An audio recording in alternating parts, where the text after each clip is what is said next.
আমি আমি আমি শুরু করছি। হ্যাঁ, হ্যাঁ, শিওর। আচ্ছা, শুভ সন্ধ্যা। বিস্তার চিটাগং আর্টস কমপ্লেক্সের সাহিত্যালাপের আসর পাণ্ডুলিপি করে আয়োজনের ১৯তম পর্বে আপনাদের সবাইকে স্বাগত জানাচ্ছি। আমাদের আজকের অতিথি বাংলাদেশের অন্যতম শ্রেষ্ঠ এবং পথিকৃৎ তুল্য একজন ভাষাতাত্ত্বিক, প্রাবন্ধিক, গবেষক ও শিক্ষাবিদ ডক্টর মনিরুজ্জামান। ডক্টর মনিরুজ্জামান এই বছরই জানুয়ারিতে ৮০-তে পা দিয়েছেন। ফলে আমরা এই অবকাশে তাকে আমাদের বিলম্বিত জন্মদিনের শুভেচ্ছা এবং ৮০ বছর জীবনের জন্য শ্রদ্ধাঞ্জলি ব্যক্ত করছি। ডক্টর মনিরুজ্জামান বাংলাদেশের মানুষ, কিন্তু তার শৈশবটা কেটেছে, শৈশব কৈশোরে কিছু অংশ কেটেছে পশ্চিমবঙ্গে, তার প্রাথমিক শিক্ষার সময়টা। এরপর দেশে ফিরে এসে তিনি কলেজ ইত্যাদি সাঙ্গ করে ঢাকা বিশ্ববিদ্যালয় থেকে বাংলা সাহিত্যে স্নাতক ও স্নাতকোত্তর করেন এবং তারপর ভারতেরই মহীশূর বিশ্ববিদ্যালয় থেকে তিনি তার পিএইচডি সম্পন্ন করেন। এবং এক্ষেত্রে একটি কথা উল্লেখ্য যে তার পিএইচডিটি একটি গুরুত্বপূর্ণ অর্জন এই জন্য যে তিনি যে ভাষাতত্ত্ব, যে একেবারে সর্বশেষ তত্ত্ব, পুনর্গঠন তত্ত্ব, তারই আলোকে আমাদের বাংলা উপভাষাকে তার আদি রূপটিকে পুনর্গঠন করেছিলেন, যেটি পুনর্গঠন তত্ত্বের আলোকে বিশ্বের প্রথম 5টি সন্দর্ভের মধ্যে একটি, এবং উপভাষার কথা বিবেচনা করলে সেটা বিশ্বের প্রথম যে কোনো উপভাষাকে কাজে লাগিয়ে তার আদিরূপ পুনর্গঠন করা, সেই পুনর্গঠন তত্ত্বটি সেটি তিনি প্রথম করেন। ফলে তিনি এই বিশ্বে সত্যিকার অর্থে একজন পথিকৃৎ। তিনি দেশে ফিরে এসে চট্টগ্রাম বিশ্ববিদ্যালয়ে শিক্ষকতায় যোগ দেন এবং সেখানেই সারা জীবন কাটিয়েছেন 2007 অবধি। 2007-এ তিনি অবসর নেন। ওই সময়টায় তিনি নানা রকম সাহিত্যিক কর্মকাণ্ড, ভাষাতাত্ত্বিক কর্মকাণ্ডে নিজেকে লিপ্ত রেখেছেন প্রায় সার্বক্ষণিকভাবে। তিনি ভাষাতত্ত্ব, বাংলাদেশ ভাষাতত্ত্ব সমিতি প্রতিষ্ঠা করেছেন, সেখান থেকে পত্রিকা প্রকাশ করেছেন যেটি বেশ আন্তর্জাতিকভাবে প্রশংসিত হয়েছে। পাশাপাশি নিজের লেখা নানা রকম গবেষণা, প্রবন্ধ, এবং তিনি একজন সৃজনশীল সাহিত্যিকও বটে, কবিতা, গল্প, অনুবাদ সেসবও করেছেন। তো 2007-এর পর বছর খানেক তিনি ঢাকা বিশ্ববিদ্যালয়ে খণ্ডকালীন শিক্ষকতা করে এখন পুরোপুরি অবসরে আছেন। তার অর্জনের মধ্যে আগেই বলেছি তার মূল ক্ষেত্র ভাষাতত্ত্ব, এবং ভাষাতত্ত্বে তার সেই পিএইচডি অভিসন্দর্ভের বাইরেও একটি গুরুত্বপূর্ণ কাজ রয়েছে। ভারতের উদয়নারায়ণ সিংহ, তিনি একজন খুবই প্রথম শ্রেণীর ভাষাতাত্ত্বিক, তার সঙ্গে মিলে তিনি বাংলাদেশের ভাষা পরিকল্পনা, ল্যাঙ্গুয়েজ প্ল্যানিং নিয়ে একটি যৌথভাবে গ্রন্থ রচনা করেছেন। এছাড়াও আরো কিছু বই রয়েছে ভাষাতত্ত্ব বিষয়ে, অসংখ্য প্রকাশনা রয়েছে, প্রচুর সেমিনার তিনি অংশগ্রহণ করেছেন আন্তর্জাতিকভাবে, ইন্দোনেশিয়ায়, অক্সফোর্ড, ক্যামব্রিজ, তিনি লন্ডনের সোয়াসের যে সাউথ ওরিয়েন্টাল স্টাডিজ স্কুল এর, অফ। হ্যাঁ হ্যাঁ, সেটাতে তিনি ছিলেন ফেলো হিসাবে। ভারতে তো প্রচুর সেমিনার কর্মশালায় অংশগ্রহণ করেছেন। এর বাইরে তার কাজের আরেকটি বড় ক্ষেত্র হচ্ছে লোকসাহিত্য। আমাদের লোকসাহিত্য নিয়েও তিনি অনেক গবেষণা করেছেন এবং তার 3-4টি খুবই গুরুত্বপূর্ণ গ্রন্থ রয়েছে লোকসাহিত্যে। তাছাড়া তিনি সম্পাদনা করেছেন অনেকের রচনাবলী, নজরুল রচনাবলী, মনিরুজ্জামান ইসলামাবাদীর রচনাবলী, এদের রচনাবলী যৌথভাবে সম্পাদনা করেছেন, বাংলা ভাষা বিষয়ক গ্রন্থ সম্পাদনা করেছেন। তার আরেকটি বড় ক্ষেত্র হচ্ছে নজরুল নিয়ে। নজরুল নিয়েও তার বেশ কিছু গবেষণা রয়েছে, বই রয়েছে, চট্টগ্রামে নজরুল, যেটা নজরুল ইনস্টিটিউটের নির্বাহী পরিচালকও ছিলেন, এবং নজরুলের দুটো অপ্রকাশিত লেখাও তিনি আবিষ্কার করেছেন, খুঁজে বার করেছেন। আর যা বললাম তার নিজের গল্প, কবিতা, অনুবাদ ইত্যাদি রয়েছে। আজকে হয়তো আমরা তার কিছু স্বরচিত লেখাও পাঠ শুনতে পাবো। তার গ্রন্থের সংখ্যা গোটা 35-এর মতো। এখনো তিনি সজীব, সক্রিয়। আর তার কাজে স্বীকৃতি স্বরূপ প্রচুর পুরস্কার পেয়েছেন, নানাবিধ সংগঠন থেকে তাকে সম্মাননা জানানো হয়েছে। 2016 সালে তিনি বাংলা একাডেমি সাহিত্য পুরস্কারটিও পেয়েছেন। তো আজকে আমরা তার এই বর্ণাঢ্য জীবনের গল্পই শুনবো এবং তার কাজের সম্পর্কে জানবো, এবং বিশেষ করে ভাষাতত্ত্ব বিষয়ে আমরা আমাদের যে অজ্ঞতা রয়েছে সেটা খানিকটা কাটারও চেষ্টা করব। আহ তো আমি হ্যালো। হ্যাঁ, হচ্ছে তো, শুনতে পাচ্ছ না? আরে, বিস্তারের ফেসবুকে দেখো। হ্যাঁ, এটা আমি আমি এখন অনলাইনে আছি, আমার কথা বলতে পারছি না। Thank you. আচ্ছা। হ্যাঁ, আমরা শুরু সরি। করি। হ্যাঁ, হ্যাঁ।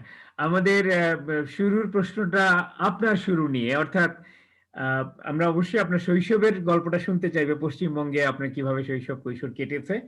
কিন্তু সেখান থেকে কিভাবে আপনি বাংলা ভাষা সাহিত্যের প্রতি আকৃষ্ট হলেন? সেটা কি আপনার পড়াশোনার মাধ্যম এবং কি শেষ পর্যন্ত পেশা ও জীবিকার মাধ্যম হিসেবে বেছে নিলেন?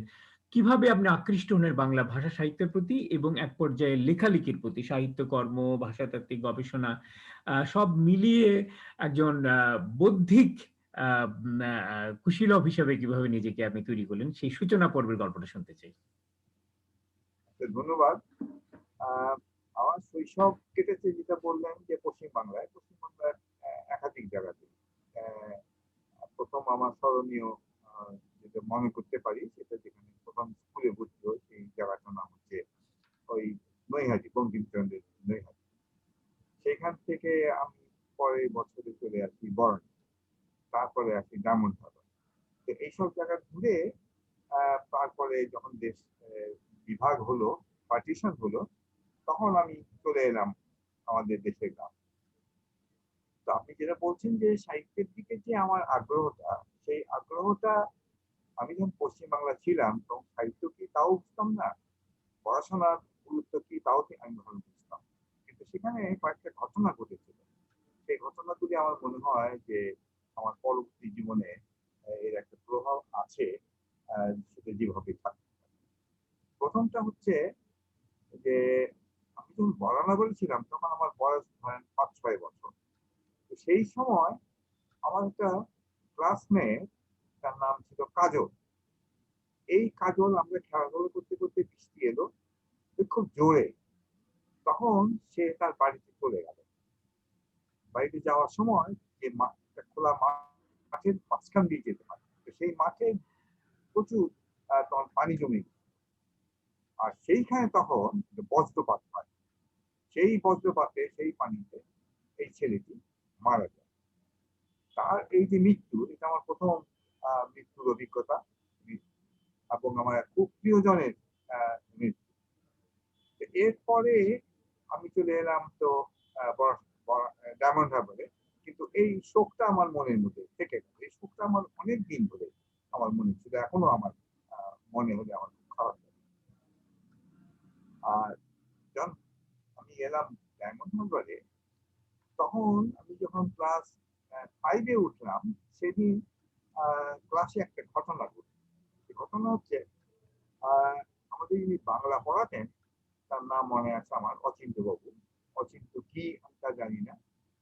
অচিন্ত্যবাবু তার শেষ ক্লাসে একদিন ব্যাকরণে একটা প্রশ্ন আমাদের সবাইকে ক্লাসে জিজ্ঞেস করলেন। এবং তিনি বললেন যে আজকে আমার শেষ দিন আমি আশা করি আমার ছাত্ররা আমার মার্কটা রাখবে। কিন্তু সেই প্রশ্নে উত্তর সেই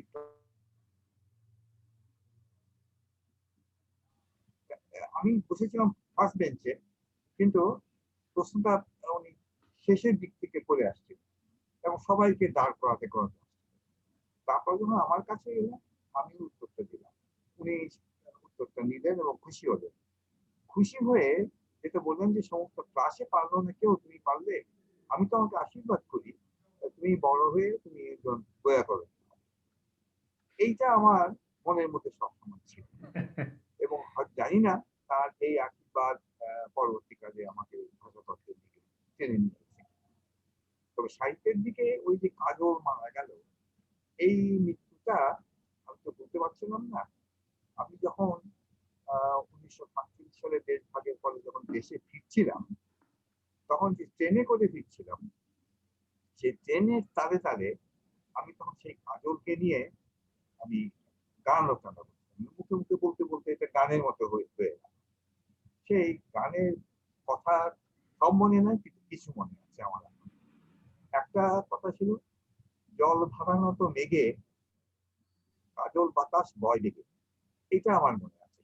তো এইটা যখন বাক্যটা সৃষ্টি হলো আমি খুব পুলকিত হলাম এবং বারবার বলতে লাগলাম কাজল বাতাস জল ভাড়ার মতো মেঘে কাজল বাতাস বয় ডেকে। তারপরে ট্রেনের তালে তালে আমি গান গাইতে লাগলাম সেই জল ভরা নীরব মাঠে চলে গেলে বন্ধু তুমি বিদ্যুতের পাটে জল ভরা নীরব মাঠে। এইটা এখনো আমি গানটা গাই। এটা হচ্ছে আমার প্রথম। এরপরে যখন আদিয়াবাদে এলাম, আদিয়াবাদে তখন একদিন সন্ধ্যায় আমাদের উঠোনে ছোট ছোট চামচিকে পাখি এরা খুব ঘোরাঘুরি করছে। তখন আমি সেই সন্ধ্যার সেই বর্ণনা এবং চামচিকের সেই বর্ণনা দিয়ে আমি একটা কবিতা লিখি। আমি ওই চামচিকা নিয়ে পরবর্তীকালে একটা গল্প লিখেছিলাম। আমরা চামচিকে বলি চামচুরা। এই চামচুরা গল্পটা স্বগত ওসমান এবং ইলিয়াস সে আখতারুজ্জামান ইলিয়াস এরা খুব প্রশংসা করেছিল এবং এটা উত্তরণের এটা প্রকাশিত হয়েছিল। তো যাই হোক, এইভাবে আমার সাহিত্যের দিকে আমার আসা। ক্লাস 8-এ যখন উঠি তখন ক্লাসে যেটা প্রথম সামাজিক ভাবে আমার প্রকাশটা যেটা হতো সেটা যে তখন স্কুলে নজরুল নিয়ে নজরুল দিবস হবে। তো সেই দিন কে কে নজরুলের কবিতা পড়বে। আমার কাছে নজরুলের কোনো বই ছিল না। ফলে আমি নজরুলের উপর একটা কবিতা লিখলাম। সেই কবিতাটা প্রথম লাইন যদি মনে আছে যে নজরুল নজরুল বিদ্রোহী নজরুল তব ডাকে আমাদের ভেঙেছে হে চিরভুল। এইটা আমি আবৃত্তি করলাম। তখন আমি ক্লাসে সবার কাছে আমি খুব মানে কবি বলে বিখ্যাত হলাম। কিন্তু সেখানে মুশকিল হলো ওটা একটু নার্ভাস ধরনের ছিলাম। আমি নজরুল উচ্চারণটা শুদ্ধভাবে তখন করতে পারি ওই নজরুল নজরুল এরকম করি। এইটা নিয়ে আমাকে বহুদিন আমার বন্ধুরা খেপিয়েছে। তো যাই হোক, এইটাই ছিল আমার প্রথম সামাজিক ভাবে কবি হিসাবে আত্মপ্রকাশ। এইভাবেই আমি সাহিত্যের দিকে আসি। এরপর যখন বড় হলাম, আপনি যেটা বললেন যে ঢাকা বিশ্ববিদ্যালয়ে এলাম, তখন ঢাকা এর একটা কলেজে এলাম। কলেজে আসার পরে নটরডেম কলেজে ভর্তি হলাম। আমাদের নটরডেম কলেজের আগের নাম ছিল সেন্ট গ্রেগরি কলেজ। তো সেই সেন্ট গ্রেগরি কলেজের ম্যাগাজিনে আমার লেখা চাইলো, না লেখা নেবে বললো, তখন আমি লেখা দিলাম। তখন কোন লেখাটা আমার ছাপা হবে এটা তো জানি না। আমি তখন তিন রকম লেখা তাকে দিলাম। এই সম্পাদক আমাদের ক্লাসমেট কেউ একজন হয়েছিল, তো দিলাম। সে তিনটাকে নিয়ে স্যারের কাছে গেল। মিয়া মোহাম্মদ আব্দুল হামিদ মিয়া আমাদের বাংলার টিচার ছিলেন। তিনি তিনটা লেখায় ছাপিয়ে দিলেন। একটা ছিল গল্প ছোট্ট, আরেকটা ছিল কবিতা, আরেকটা ছিল পল্লী কবিতা। তা আমি খুব অবাক হয়েছিলাম যে আমার তিনটা লেখায় ছাপা হয়ে গেল। তো যাই হোক, যে কোনো ভাবেই এটা হয় কোনো দেখা পাইনি অথবা তাদের কাছে ভালো লেগেছিল। সেই লেখাটা পরে আমার যে গল্পটা, সেই গল্পটা আরো কয়েক জায়গায় পুনর্মুদ্রণ লাভ করেছে। কিন্তু সেইটা প্রকাশের আগে সেই সময় আমি তখন ভাবলাম যে কলেজ ম্যাগাজিনে লেখা দিচ্ছি, এটা তো বেশি লোকে পড়বে না, সাহিত্য পত্রিকায় আমি দেই। তখন আমার হোস্টেলের পাশেই ছিল সওগাত অফিস, সেই নজরুলের সওগাত। আমি সেইখানে গেলাম, সেখানে কবিতা নিয়ে গেলাম। নাসিরউদ্দিন সাহেবের সঙ্গে দেখা হলো। কিন্তু নাসিরউদ্দিন সাহেব আমাকে দেখে দরজায় দেখেই বলল, তুমি কবিতা নিয়ে এসছো, তুমি ঢোকার দোকান, এই মানুষ তোমাদের মতো ছেলেরা শুধু কবিতাই শুধু আবৃত্তি করে না। আমাকে আমাকে তখন বিদায় করে দিল। আমি মনটা খারাপ করে আমি যাবার সময় কিন্তু একটা পানের দোকানে আল মাহমুদকে দেখে গেছি। আল আচ্ছা। মাহমুদকে চিনতাম না, কিন্তু উনি আর তার এক বন্ধুর সঙ্গে গল্প করছিলেন। আমাকে ফিরতে দেখে ওই দুই আমার থেকে হয়তো একটু বয়সে বড় ছিল সামান্য, আমাকে দেখে আগে থেকে বলছে যে কি আপনাকে ফিরিয়ে দিল, কারণ সঙ্গে সঙ্গে ফিরে এসছি তো। আমি তো অবাক হয়ে গেলাম যে এটা জানে কি করে। তখন তখন আলমা পরে পরিচিত হলাম আল মামুন আমাকে বলল যে আসুন আমার সঙ্গে আসুন বলে ওনার দোতলায় ওনার কাফেলার অফিস, কাফেলা পত্রিকার তখন সম্পাদক, সেইখানে আমাকে নিয়ে গেল। তো সেইখানে আমার সেই কবিতাটা দেখে উনি বললেন যে নাসিরউদ্দিন সাহেব এটা দেখেছেন? আমি বললাম না দেখেনি। উনি যদি দেখতেন তাহলে আপনাকে ছাড়তেন। আমার সেই কবিতাটা প্রতিহত, ওই নামটা ছিল প্রতিহত। সেটার ইয়ে কি বলে যে কয়েকটা লাইন আমার মনে আছে এরকম যে থরে থরে সাজানো এই পাথরে, রঙে রঙে রাঙানো এই শহরে, পথিকের বালুচারা স্বপনে বিজুলির মাধুরী যে চমকায়, কখন যে মিছিলে মিশে যায় ইত্যাদি। এই যে পাথর, মিছিল, এগুলি কথা নগরের কথাগুলি সেখানে ছিল বলে আর মাহমুদ বললেন যে আমার তো মনে হয় যে এই নগর কেন্দ্রিক কবিতা এই বয়সে ছেলেরা আমি আর কখনো দেখিনি। আপনার কবিতাটা আমি ছাপবো, এই বলে তিনি সেটা চেপেছেন। এইটাই আমার প্রথম আহ কবিতা ছাপা। এই যে কবিতাটা ছাপা হলো, তখন সাহিত্য আমি সওগাত অফিস থেকে যে বিদায় হলাম, তাতে করে আমার একটু জেদ লাগতো। আমি শুনলাম যে সওগাত অফিসের প্রত্যেক শুক্রবার কিংবা শনিবার দিন সেখানে বিকেলবেলা সাহিত্য আড্ডা হয়। আমি সেইখানে যেতাম। সেইখানে শামসুর রহমানকে দেখেছি, আলাউদ্দিন আল-আজাদকে দেখেছি, আরো অনেককে আমি দেখেছি। তো সেইখানে সেই সাহিত্যের সেই আড্ডায় ওদের গল্প, ওদের কবিতা শুনতে শুনতে আমার মনে একটু আরো বেশি ভালো আগ্রহ জাগলো। এরপরে যখন আমি ইন্টারমিডিয়েট পাস করলাম, তখন নর্দার্ন কলেজের প্রিন্সিপাল ফাদার মার্টিন আমাকে খুব আদর করতেন। তো তিনি আমাকে বললেন যে তুমি যদিও আহ, ইংরেজিতে একেবারে খারাপ করনি, কারণ ইংরেজিতে তখন আমাদের, আমি পরে বলছি সেই ঘটনাটা। তো উনি বললেন যে তুমি আহ, ভালো কবিতা দেখো এবং গল্প দেখো। তো আমার মনে হয় যে you better go to professor Mohammad Abdul Hai. এই কথাটা উনি আমাকে বললেন।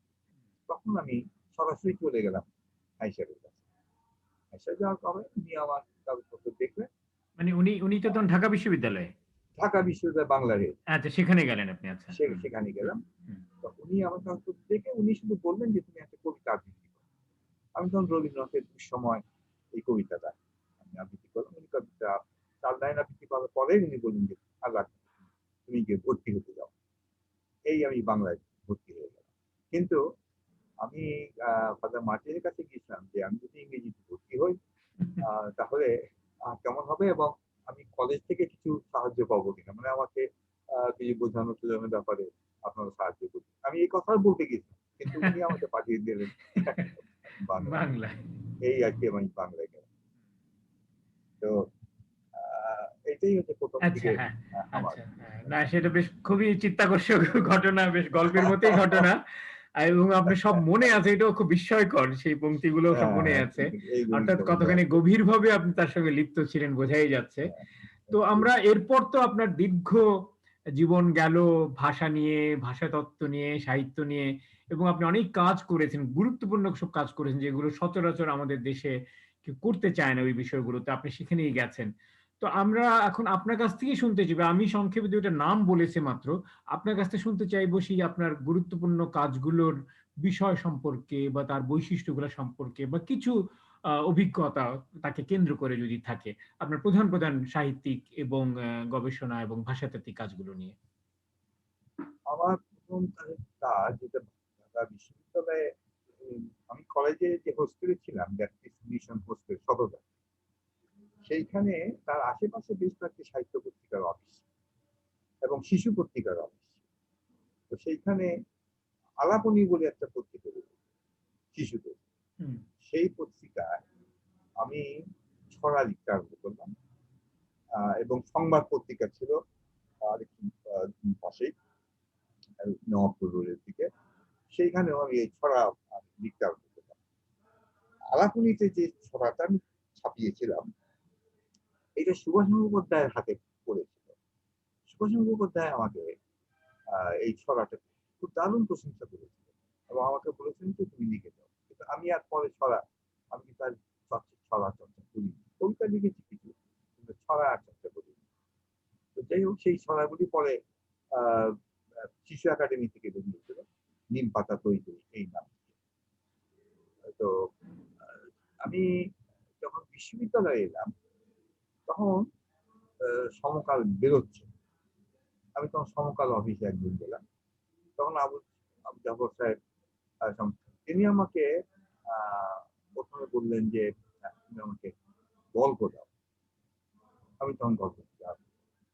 আমি এর আগে উত্তর ধরনের কবিতা, গল্প, চামচিক গল্পটা লিখেছিলাম। এটা উনার হাতে পড়েছিল কিনা আমি জানি না, তো উনি আমাকে গল্প লিখতে বলেন। তো আমি সেখানে বেশ কিছু গল্প এবং সর্বশেষে যে কবিতার সংখ্যা বৃদ্ধি ছিল, আমার মনে হয় যে সেইখানে আমি একটা দীর্ঘ কবিতাও আমি দিয়েছি। আর সেই সময় সমকাল একটা সাহিত্য আড্ডা করি। সেই সাহিত্য আড্ডায় শহীদুল ইসলাম আসতেন, এনামুল হক সাহেব আসতেন, এরকম বড় বড় সাহিত্যিক আসতেন। আমরা ছাত্ররা আমরা যেতাম।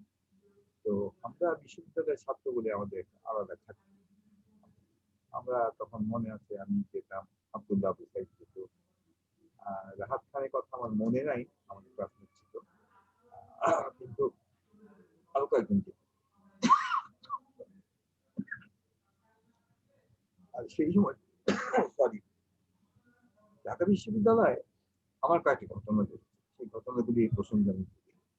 এক সময় আনিসুজ্জামান সাহেব তখন আমাদের ডিপার্টমেন্টে জয়েন করলেন। উনি জয়েন করলেও উনি শিক্ষক হিসেবে না, টিউটর হিসেবে অনেক উনি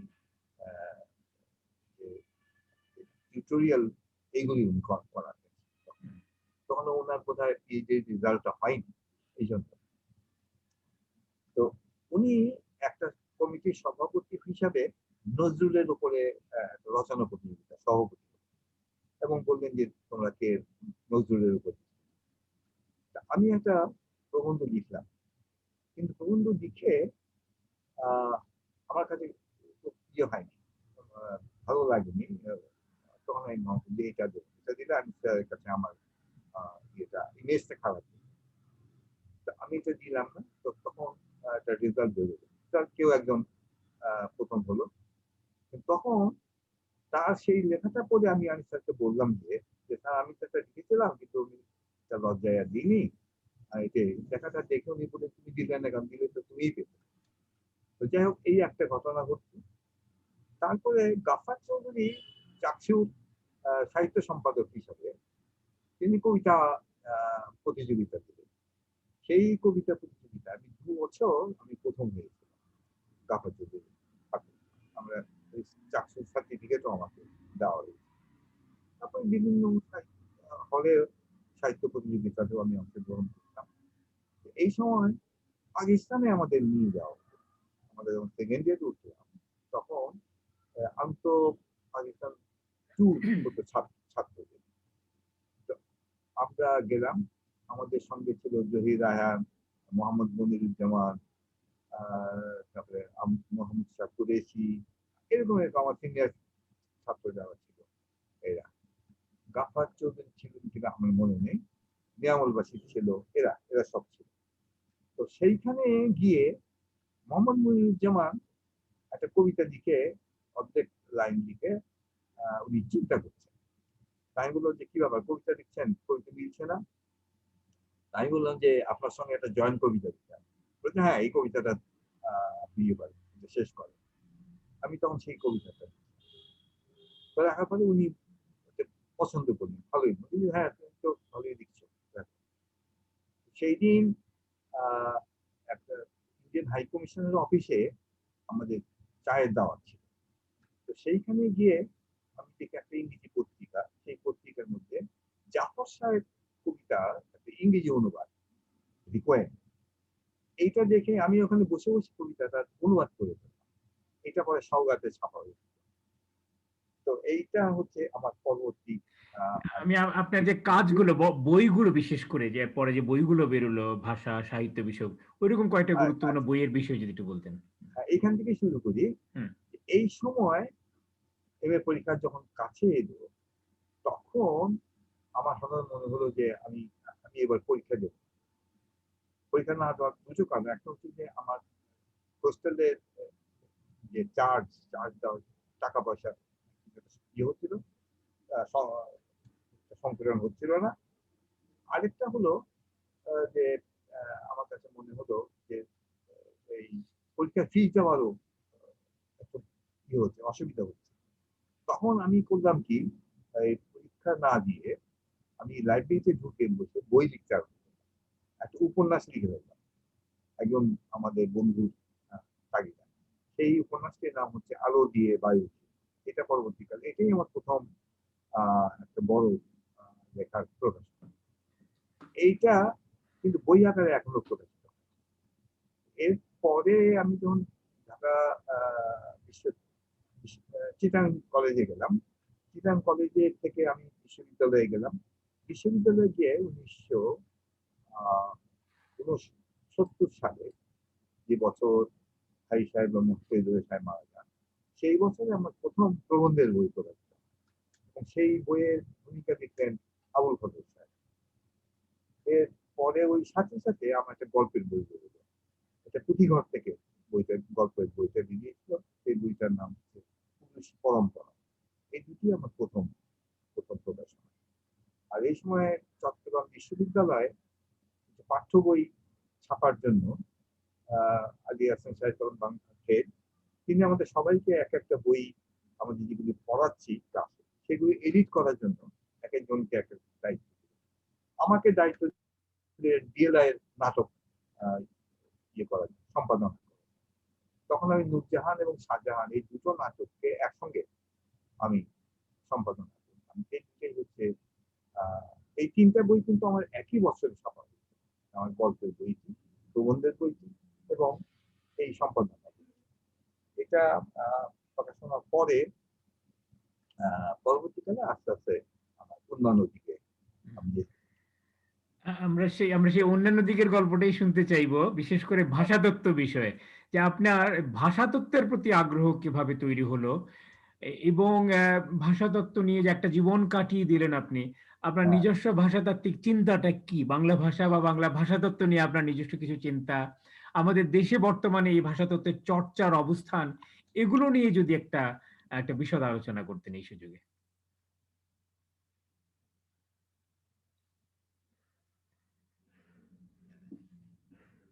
আপনার আপনার ইয়েটা, মাইক্রোফোনটা বন্ধ হয়ে গেছে, ওটা একটু আনমিউট করেন প্লিজ, মাইক্রোফোনটা।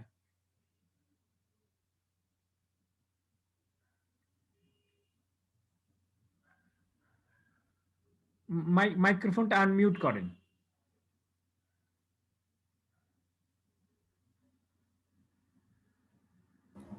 হ্যাঁ, হুম, এখন এখন শোনা যাচ্ছে। হ্যাঁ, ভাষাতত্ত্ব আচ্ছা বিষয়ে এবার যদি কিছু বলতেন। আচ্ছা, তো চিটাগাং কলেজে আসার পরে তখন বাংলার হেড ছিলেন আব্দুর রশিদ সাহেব। তিনি আমাকে দায়িত্ব দিলেন এই ভাষাতত্ত্ব পড়ানোর জন্য। এই বিষয়টা কেউ পড়াতে চায় না। আমি তখন আহ, আগ্রহ নিয়েই আমি সেটা নিলাম। এই হলো প্রথম। তো কিন্তু তখন তো ভাষাতত্ত্বের কোনো বই ছিল না। হুম, ভাই সাহেব তখনও বই প্রকাশ করেন, তার যে বিখ্যাত ধ্বনিতত্ত্বের যে বইটা, সেটা তখনও প্রকাশিত হয়নি। কিন্তু তার নোটগুলি আমার কাছে ছিল। আমি সেই নোট ভিত্তিতে আমি সেখানে পড়ালাম। তো তখন আমাদের চিটাগাং কলেজে বাংলায় অনার্সও খোলা হয়েছিল। সেই অনার্সের ছাত্ররা, তারা, তাদেরকেও আমি এই ভাষাতত্ত্ব পড়াতাম। তো আমি পড়ানোর ফলে তখন আমাদের ছাত্র ছিল মনসুর মুসা।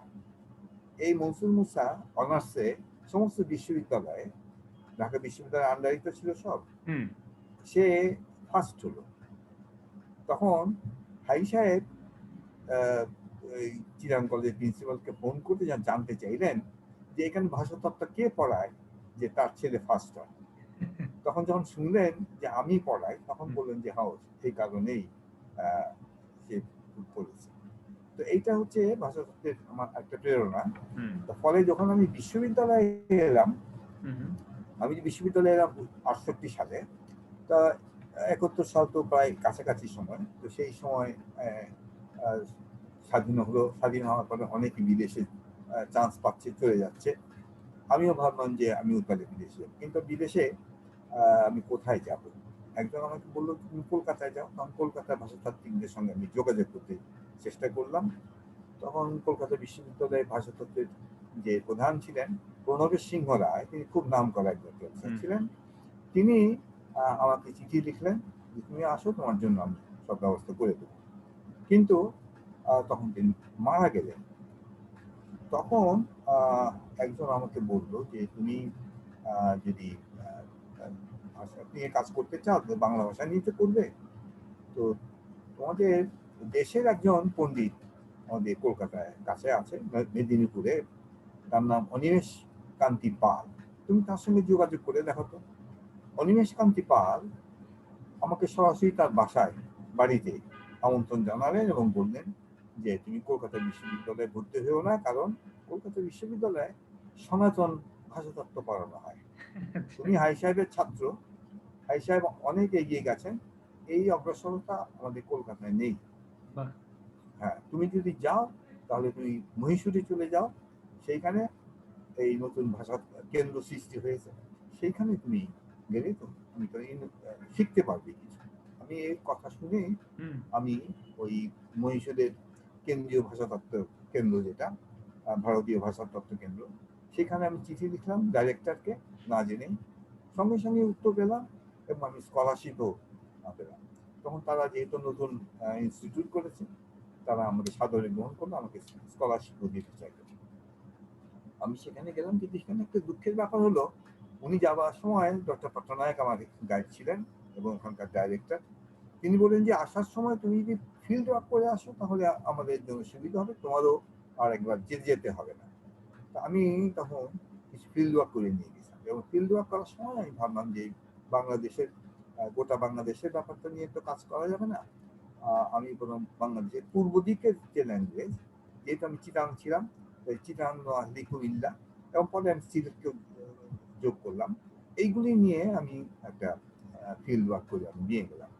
কিন্তু সেখানে যাওয়ার পরে যখন স্কলারশিপ প্রথম মাসে এলো, তখন দেখা গেল যে সেখান থেকে নোট এসছে দিল্লি থেকে যে বাংলাদেশে কোনো লোক বাংলাদেশের ভাষা নিয়ে আমাদের স্কলারশিপ কাজ করতে পারবে না। আমি তখন খুব মনটা ভেঙে গেল। তখন আমি বললাম যে ঠিক আছে, তাহলে আমি তো বাংলা নিয়েই করবো, তাহলে আমি পশ্চিম বাংলা নিয়ে করি, তাহলে আমার কাছাকাছি ব্যাপার। এই আমার পশ্চিম বাংলার উপভাষা নিয়ে কাজ করার ব্যাপারটা, যেটা আপনি বললেন যে উপভাষার যে রিকনস্ট্রাকশনটা, এটা করলাম। তো যেহেতু আমি অর্ধেক নিয়ে কাজ করেছি এবং এটা নিয়ে আমি পুরো ভাষা নিয়ে আমি কাজ করতে পারিনি, এই জন্য আমার থিসিসটার নাম ছিল কন্ট্রোলড রিকনস্ট্রাকশন। এটা সীমিত রিকনস্ট্রাকশন। আমি যে পুনর্গঠন যেটা করেছি, আমার যে প্রত্নরূপটা, এটা সমগ্র বাংলার প্রত্নরূপ আমি দিতে পারি।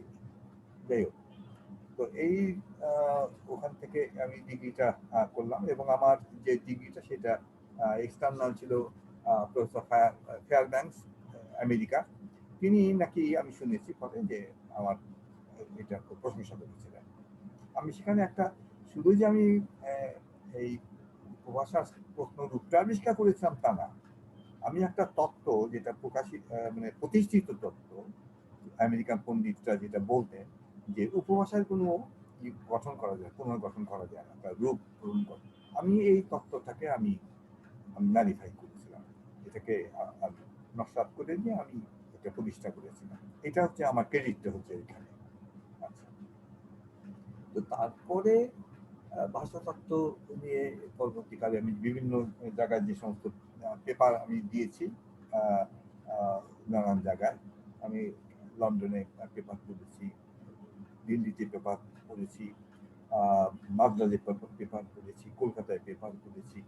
এইসব জায়গায় যে সমস্ত পেপার পড়েছি, এই সমস্ত পেপারগুলি নিয়ে পরে আমি একটা বই করি। বইটার নাম দেই স্টাডিজ ইন বাংলা ল্যাঙ্গুয়েজ। আচ্ছা, studies in Bangla language, not Bengali language. সেইটার ভূমিকা লিখেছিলেন সোয়াসে, লন্ডনে সোয়াসের যিনি ডাইরেক্টর, তিনি।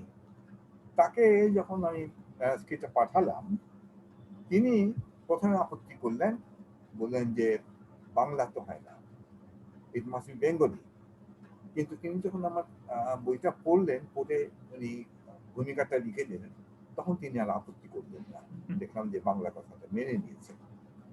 এই হলো বইটা প্রথম।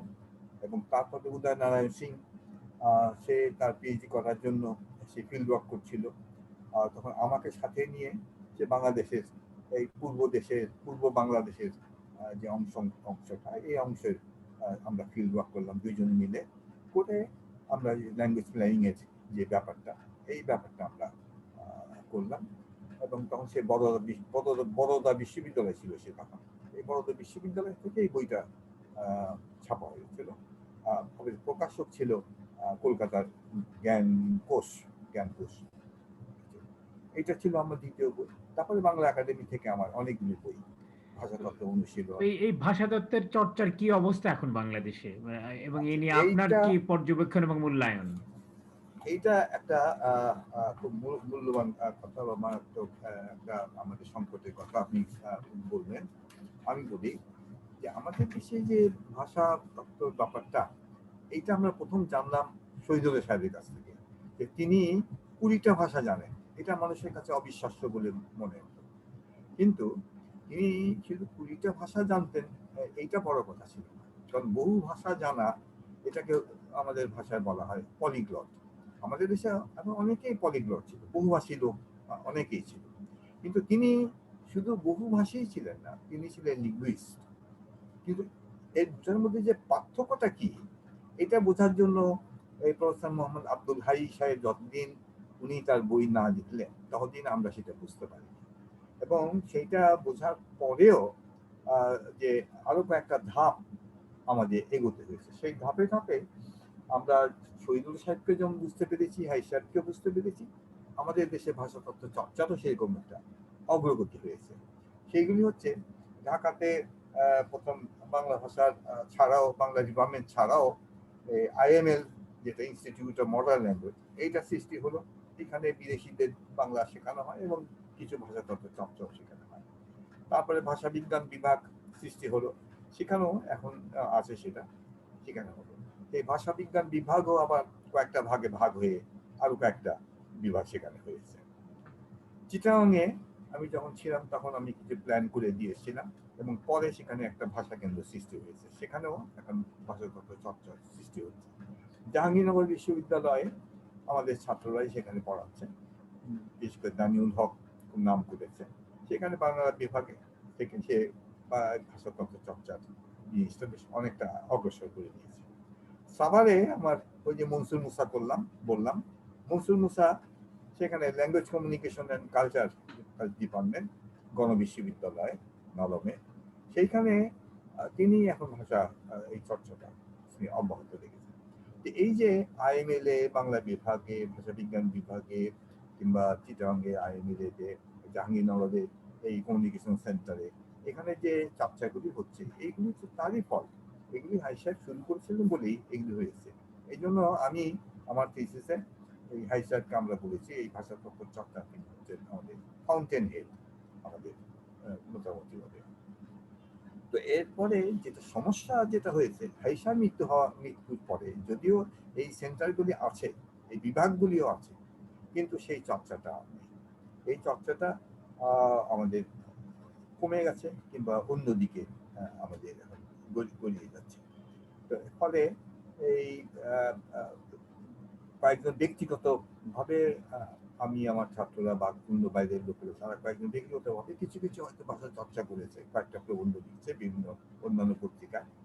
কিন্তু এই যে আমি ভাষা সমিতি করতে চেয়েছিলাম, হুমায়ুন আজাদও ভাষা সমিতি করতে চেয়েছিল, ভাষা বিজ্ঞান বিভাগ থেকেও ভাষা বিজ্ঞান ভাষা সমিতি করতে চেয়েছে, কিন্তু এই সমিতিটা দাঁড়াচ্ছে না এই কারণে যে আমাদের মনোযোগটা সেই দিকে খুব আসছে বলে মনে হচ্ছে। আর দ্বিতীয়ত যেটা আমি বলি, যে ভারতের মতন আমাদের এখানে উপভাষা নিয়ে কোনো আলোচনা হওয়ার কোনো সুযোগ সৃষ্টি হয়নি। পার্বত্য অঞ্চলের বা প্রান্তীয় ভাষাগুলি নিয়ে যে কাজ করবে, সেইগুলি নিয়েও যদিও ট্রাইবাল ইনস্টিটিউট আছে বেশ কয়েকটা, কিন্তু এইগুলি কোনো কার্যক্রম আমরা দেখছি না। তারপরে আমাদের ফার্স্ট ল্যাঙ্গুয়েজ, মাদার ল্যাঙ্গুয়েজ বা সেকেন্ড ল্যাঙ্গুয়েজ, এইসব নিয়ে কাজ করার যে ভারতে যে কাজগুলি হচ্ছে যেরকম ভাবে, এইভাবে আমাদের এখানে তো কাজগুলি শেখানো হচ্ছে, কিছু কিছু পড়ানো হচ্ছে। আমাদের ভাষা বিজ্ঞান বিভাগে হয়তো কোর্স আছে সামান্য, কিন্তু এইগুলি নিয়ে কোনো গবেষণার বিষয় হয়ে উঠছে না। পরিভাষা যেটা আমাদের, এই পরিভাষা নিয়েও কিন্তু আমাদের কোনো কিছু হচ্ছে না। ভাষা বোধ, ভাষা অর্জন, ভাষা উন্নয়ন, এইসব নিয়ে যে কাজ করতে হয়, কাজ করার জন্য যে একটা আলাদা একটা ইনস্টিটিউট প্রয়োজন হয়, এটা আমাদের কাছে গড়ে ওঠে। যদিও আমাদের এখানে আইএমএল আছে, যদিও আমাদের আন্তর্জাতিক ভাষা ইনস্টিটিউট হয়েছে, কিন্তু তথাপি এগুলি নিয়ে কোনো গবেষণা এখনো আচ্ছা, আপনি পর্যন্ত ভাষাতত্ত্ব আমাদের চর্চার গুরুত্বের দিকটা কি আমাদের সামনে এটা তুলে ধরতে পারেন? কেন এটা গুরুত্বপূর্ণ? হ্যাঁ, সেটাই হয়তো বা পরিষ্কার নয় অনেকের কাছে। এর মাধ্যমে কি সেটাই আমরা অর্জন করতে পারি? ভাষার এইটাই কি উন্নয়ন ঘটে? কিভাবে ঘটে? আপনি যদি একটু হ্যাঁ, আমাদের আলোকপাত করতেন। আমার যদি সেই দিক থেকে বলি, তাহলে আমি বলবো যে ভাষার গুরুত্ব আছে বলেই কিন্তু এই ইনস্টিটিউটগুলি হয়েছে। আর সেই ইনস্টিটিউটগুলি হওয়া সত্ত্বেও যে আমরা বুঝতে পারছি না, তার একটা প্রধান কারণ হচ্ছে যে ভাষাটা কি সেটা আমাদের বোঝাবার মতন আর কোনো লোক আসেনি। আমরা এখন এগুলি যা একাডেমিক্যালি যে পড়াশোনা পাশ করার জন্য আমরা শুরু করে যাচ্ছি, কিন্তু ভাষাটা না জানলে আমাদের ভাষার দুটো জিনিস, একটা হচ্ছে ভাষার কর্পাস, যেটা আমাদের ভাষার যে ইউনিটগুলি, ভাষার যে উপাদানগুলি, এইগুলি নিয়ে আমাদের চিন্তা করার অবকাশ যে ছিল, প্রচুর অবকাশ ছিল, সেগুলো পৃথিবীর কাছে আমাদের তুলে দেওয়ার যে আমাদের অবকাশ ছিল, সেটা কিন্তু আর হচ্ছে না। আরেকটা হচ্ছে যে ভাষার স্ট্যাটাস, আমাদের যে মান, এই মানটাকে তুলে না ধরবে। তো ইংরেজি ভাষার যে মান আছে, আরবি ভাষার একটা মান আছে, এই মানটা যদি আমরা না তুলতে পারি, তাহলে আমাদের ভাষা নিয়ে বাইরের বাইরের মানুষের কাছে কোনো হবে না। নুরুল হুদা একটা কবিতা লিখেছে, যতদূর বাংলা ভাষা ততদূর বাংলাদেশ, কিন্তু যতদূর বাংলা ভাষা কতদূর বাংলা ভাষা, বাঙালি যতদূর বাঙালি ততদূর তো বাংলা ভাষা নেই। এটা হচ্ছে মুশকিল। এটা বুঝেন এই কারণে নেই যে ভাষার গুরুত্বটা তারা এখনো বুঝতে পারছে না। তারা দেখছে যে বাইরের ভাষার গুরুত্ব বেশি, কিন্তু নিজের ভাষা, নিজের মাতৃভাষার গুরুত্ব যে তার চাইতে বেশি, এটা বোঝানোর জন্য, এটা বুঝতে হলে আমাদের কিছু ইনস্টিটিউশনাল কিছু জ্ঞান আমাদের থাকতে হবে, আমাদের পড়াশোনা করতে হবে, আমাদের আমাদের কি বলে যে ওই সেই ধরনের আমাদের জ্ঞান আমাদের বইপত্র পড়তে হবে, এবং আমাদের সেগুলি জানতে হবে। এগুলি জানার জন্য আমাদের কোনো সুযোগ আমাদের দেশে হয়নি। এই হয়নি বলে আমাদের বাংলা ভাষা কিন্তু উন্নতি হচ্ছে না। এখন এখন একটা নতুন একটা কথা এসেছে যে ভাষা মরে যাচ্ছে, যে ম্রিয়মাণ ভাষা হচ্ছে। এইগুলি কেন হচ্ছে? এই কারণে যে সেই ভাষার চর্চাটা কমে যাচ্ছে। আমাদের বাঙালিরাই বাংলা ভাষা এখন চর্চা করছে না, তার সন্তানরা বাংলা ভাষা চর্চা করছে না, বাংলা ভাষার উন্নতিটা তারা দেখতে পাচ্ছে না। এই কারণেই বাংলা ভাষার যে চর্চাগুলি, সেই চর্চাগুলি এখন হচ্ছে না। আপনি বাংলা ভাষার মানের কথা বললেন, যে বাংলা ভাষার হ্যাঁ, মানের উন্নয়ন যদি করতে হয় বা বিশ্বের কাছে যদি এটার মর্যাদা বাড়াতে হয়, তাহলে তো আমার মনে হয় এখন আহ, এটাকে একটা বৈশ্বিক রূপ দিতে গেলে বোধহয় প্রযুক্তিকে এখন ব্যবহার করার প্রচুর একটা সুযোগ রয়েছে, এবং প্রযুক্তি সম্ভবত একমাত্র পথ এটাকে বিশ্বায়ন করে দিতে পারে।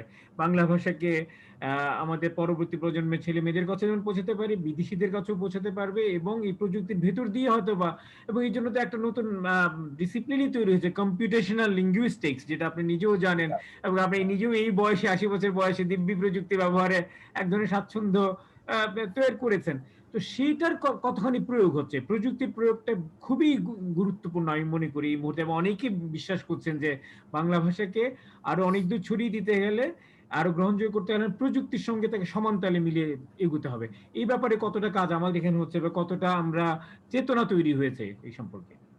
এটা চেতনা তৈরি হতে পারছে না। এক প্রধান কারণ হচ্ছে যে প্রযুক্তিটা ঠিকই আছে। প্রযুক্তি তো যেমন ধরেন আমরা আগে তো ফেসবুক কি জানতাম না, কিন্তু ফেসবুক তো আমরা ব্যবহার করছি। আমরা তো বাংলায় যে আমরা মেসেজ পাঠাতে পারবো, এটা তো কখনো আমরা চিন্তা করতে পারিনি, কিন্তু আমরা তো বাংলায় মেসেজ আমরা পাঠাচ্ছি, আমরা আমাদের যে মোবাইলে আমরা পাঠাচ্ছি, এইরকম অনেক টেকনিক্যাল কাজ, প্রযুক্তি ব্যবহারগুলি আমরা করছি। কিন্তু বাংলা ভাষার ব্যবহার প্রযুক্তির দিক থেকে যে আমরা করতে পারছি না, তার একটা প্রধান কারণ হচ্ছে যে আমরা পিওর লিঙ্গুইস্টিক, যেটা লিঙ্গুইস্টিক্সের মূল যে কথাগুলি, যেমন তার ধ্বনি তত্ত্ব, যেমন তার রূপ তত্ত্ব, যেমন তার বাক্য তত্ত্ব, যেমন তার অর্থ, এইগুলি ব্যাপারে যে মৌলিক যে কথাগুলি, যে জ্ঞানটা, এই জ্ঞানটা আমাদের নেই। এই জ্ঞানটা না থাকার কারণে আমরা প্রযুক্তি থাকা সত্ত্বেও আমরা তাকে ব্যবহার করতে পারছি না। এটা আমাদের কিন্তু বুঝতে হবে। প্রযুক্তির কোনো অভাব নেই, আপনি যে প্রযুক্তি চান সেই প্রযুক্তি আছে। আপনি এখন আপনার শিশু তার যদি মনে করেন যে সে যদি শুদ্ধ উচ্চারণ করতে না পারে, সে যদি তোতলা হয়, তাহলে মেশিন দিয়ে আমরা কিন্তু তার ভাষাটাকে আমরা ঠিক ঠিক করাতে পারি। এইরকম অনেক জিনিসই আছে। অর্থাৎ আমাদের কাছে টেকনোলজি কোনো অভাব নেই, কিন্তু টেকনোলজি ব্যবহার করলে আমি কি করব, কিসে ব্যবহার করব, সেটা তো আমি জানতে হবে। সেটা তো আমার কাছে এখন স্পষ্ট হয়নি। এটা করতে গেলে আমাদের মৌলিক যে ভাষার যে মৌলিক বিষয়গুলো, এগুলি আমাদের জানতে হবে। একটা ধ্বনি জানতে হবে যে ধ্বনিটা কি জিনিস, ধ্বনিটা কিভাবে হয়, কিভাবে উৎপন্ন হয়, ধ্বনিটা কিভাবে বিকৃত হয়। একটা ছেলে, একটা বাচ্চা কলম বলতে গিয়ে সে যদি কমল বলে বোঝায়, উল্টাপাল্টা হয়ে যায়, যেটাকে আমরা বলি ডিসলেক্সিয়া। হুম, এই ডিসলেক্সিয়া যদি হয়, এটাকে কি করে সারাতে হবে? এটা যদি তার সারা জীবন তার মধ্যে থাকে। লন্ডনে এক প্রফেসর ছিলেন, মিস্টার স্পুনার। এই স্পুনার তিনি ক্লাসে গিয়ে লেকচার দেওয়ার সময় তিনি উল্টো পাল্টান, তার এই কথাগুলি উল্টো হয়ে যেত। এই জন্য এটা পরে একটা সাহিত্য ভাষা একটা তত্ত্বই হয়ে গেল, এর নামই হচ্ছে স্পুনারিজম। এই স্পুনারিজমটা মানেই হচ্ছে যে তুমি ওই ছেলেটা কলম বলতে গিয়ে সে কলম বলে ফেললো, কিংবা অন্য যে কোনো একটা বই কথা বলতে গেলে সেই কথাটা অক্ষরগুলি যে ধ্বনিগুলি সেগুলি উল্টাপাল্টা তার জিহ্বায় এসে যাচ্ছে, বা আগেরটা পরে পরেটা আগে চলে আসছে। এটা কখনো কখনো জিনিসটা, যেমন রিক্সাকে অনেকে রিক্সাও বলে, অনেকে রিস্কাও বলে, এইগুলি আবার একটা ভিন্ন ভিন্ন দিক। এইগুলির সঙ্গে ওইটা একটা পার্থক্য আছে। সেই হুম, পার্থক্যগুলি বুঝতে গেলে আমাদের মৌলিক ভাষা হুম, জ্ঞান আমাদের থাকতে হবে। আচ্ছা, তো সেইগুলি আমাদের দেশে তৈরি হয়নি। আচ্ছা। আ আ আমরা তো আলোচনার কাছাকাছি মোটামুটি অনেক দূর এগিয়ে গেছি। ফলে আরো অন্য কয়েকটা প্রসঙ্গ উত্থাপন করতে চাই। আপনি নিজে যেহেতু একজন সৃজনশীল সাহিত্যিকও, ভাষাতাত্ত্বিক এবং প্রাবন্ধিক গবেষকের পাশাপাশি, নিশ্চয়ই বাংলাদেশের যে সৃজনশীল সাহিত্য, সমকালীন সাহিত্য বা আপনাদের সময়ের যে সাহিত্যগুলো সেগুলো আপনি নিশ্চয়ই অনুসরণ করেছেন।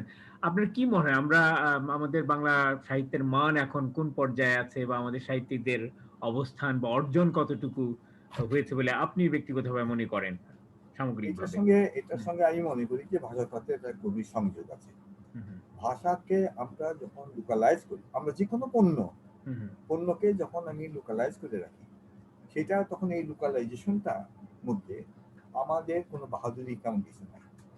কিন্তু সেই লোকালাইজেশন বা লোকালাইজড যে সম্পদটা, এইটাকে যখন আমি এটাকে ইন্টারন্যাশনালাইজ করি, যখন এটাকে আমি বাইরে নিয়ে যাই, যেটাকে যখন আমি বহির্পৃথিবীতে নিয়ে যাই, বিশ্বে যখন আমি নিয়ে যাই, তখন আমার সঙ্গে একটা ইন্টারাকশনটা হয়।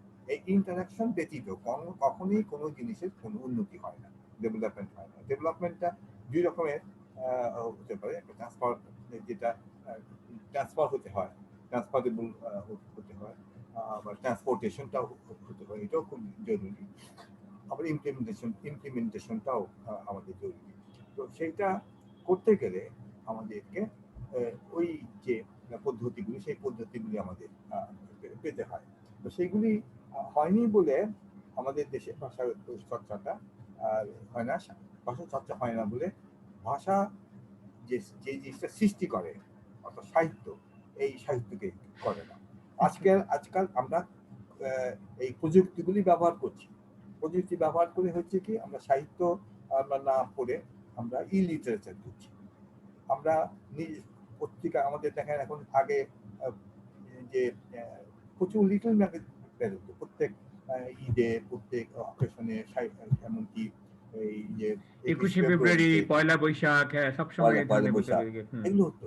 এখন এগুলি কমে গেছে এই কারণে যে এখন তারা ওইখানে না দিয়ে তারা এটা দিচ্ছে, আপনার ইউটিউবে দিচ্ছে, কিংবা আপনার ফেসবুকে দিচ্ছে, কিংবা ওই সব জায়গায় হুম, টুইটারে দিচ্ছে, ইত্যাদিতে।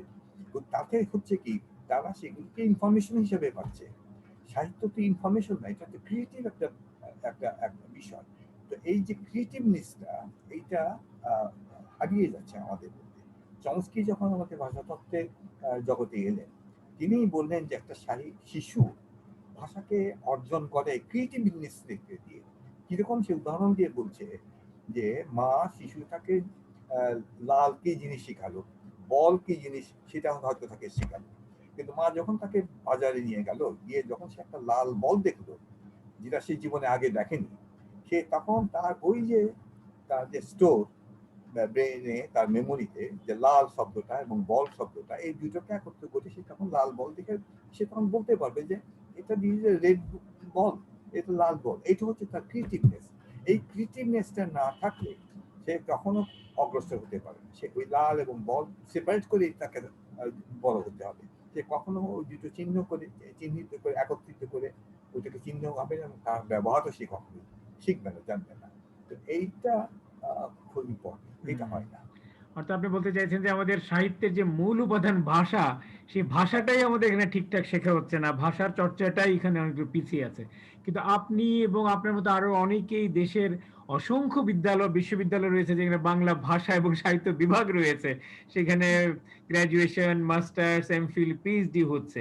তাহলে সেই সব বিভাগ আসলে কি কাজ করছে এবং তারা কি ভূমিকা রাখছে আমাদের ভাষা বোধের উন্নয়নে, সাহিত্যের বিকাশের ক্ষেত্রে? আপনার এত দীর্ঘ অভিজ্ঞতার আলোকে বলেন, এই বিভাগগুলোর কি কোথাও তাহলে কোনো সীমাবদ্ধতা রয়েছে বা সেগুলো কি ঠিকঠাক মতো কাজ করতে পারছে না? আপনি এখানে কি বলেন? হয়েছে কি, হুম। না এখানে হয়েছে কি, আমাদের বাইরের সঙ্গে যোগাযোগটা যে হচ্ছে না সেটাও আমি বলবো না। বাইরের সঙ্গে যোগাযোগ হচ্ছে। আমরা ডায়াসপোরা লিটারেচারের কথা কথা আমরা আমরা আমরা শুনছি। আমরা কিছু ট্রান্সলেশন আমরা করছি। আমরা কিছু সিনে নাট্যচর্চা হুমায়ুন যেটা করে গেছে সেই ধরনের আমরা কিছু করে গেছি। আমরা আফ্রো এশিয়ান লিটারেচারে আমরা আগ্রহী হচ্ছি, আমরা ব্ল্যাক লিটারেচারে আগ্রহী হচ্ছি। আমরা east and south east Asian দেশগুলির সাহিত্য নিয়েও আমরা কোরিয়ান লিটারেচারে বহু অনুবাদ এখন আমাদের দেশে হচ্ছে, চীনা সাহিত্য অনুবাদ শুরু হয়ে গেছে। এখানে ফর্ম অ্যান্ড কন্টেন্ট এইগুলি তাদের মধ্যে কিভাবে আছে সেইগুলি আমরা এখন জানছি, এগুলি হচ্ছে টেকনোলজি। কিন্তু সেগুলির ওই যে বললাম সেগুলির ব্যবহার আমাদের মধ্যে এখনো আমাদের কাছে আসেনি। এটা আমাদের আনতে হবে, আমাদের দৃষ্টি ফেরাতে হবে। এটা ফেরাতে পারছি না দুটো কারণে। একটা কারণ আমাদেরকে উত্তর আধুনিকতার একটা জটিলতা, একটা হেজমনি আমাদের দেশে গড়ে উঠেছে। আমরা ডেরিডার নাম জানি, আমরা লেভি স্ট্রসের নাম শুনেছি, আমরা ফুকোর নাম শুনেছি, তাদের ডিকনস্ট্রাকশন, যে বিঘটন, সেই তত্ত্বের কথা আমরা জানছি। আমরা সেইগুলিতে আমরা আগ্রহী হচ্ছি, কিন্তু সেইগুলিতে আমাদের তত্ত্ব নয়। আমরা তো আমাদের সৃষ্টিকে আমরা সেইভাবে আমরা নিয়ে যাই। তারা বলছে যে তারা যা কিছু সৃষ্টি হচ্ছে সেই সৃষ্টিগুলিকে এখন ভেঙে আমরা নতুন নতুন কিছু সৃষ্টি করবো। আমরা তো আমাদের তো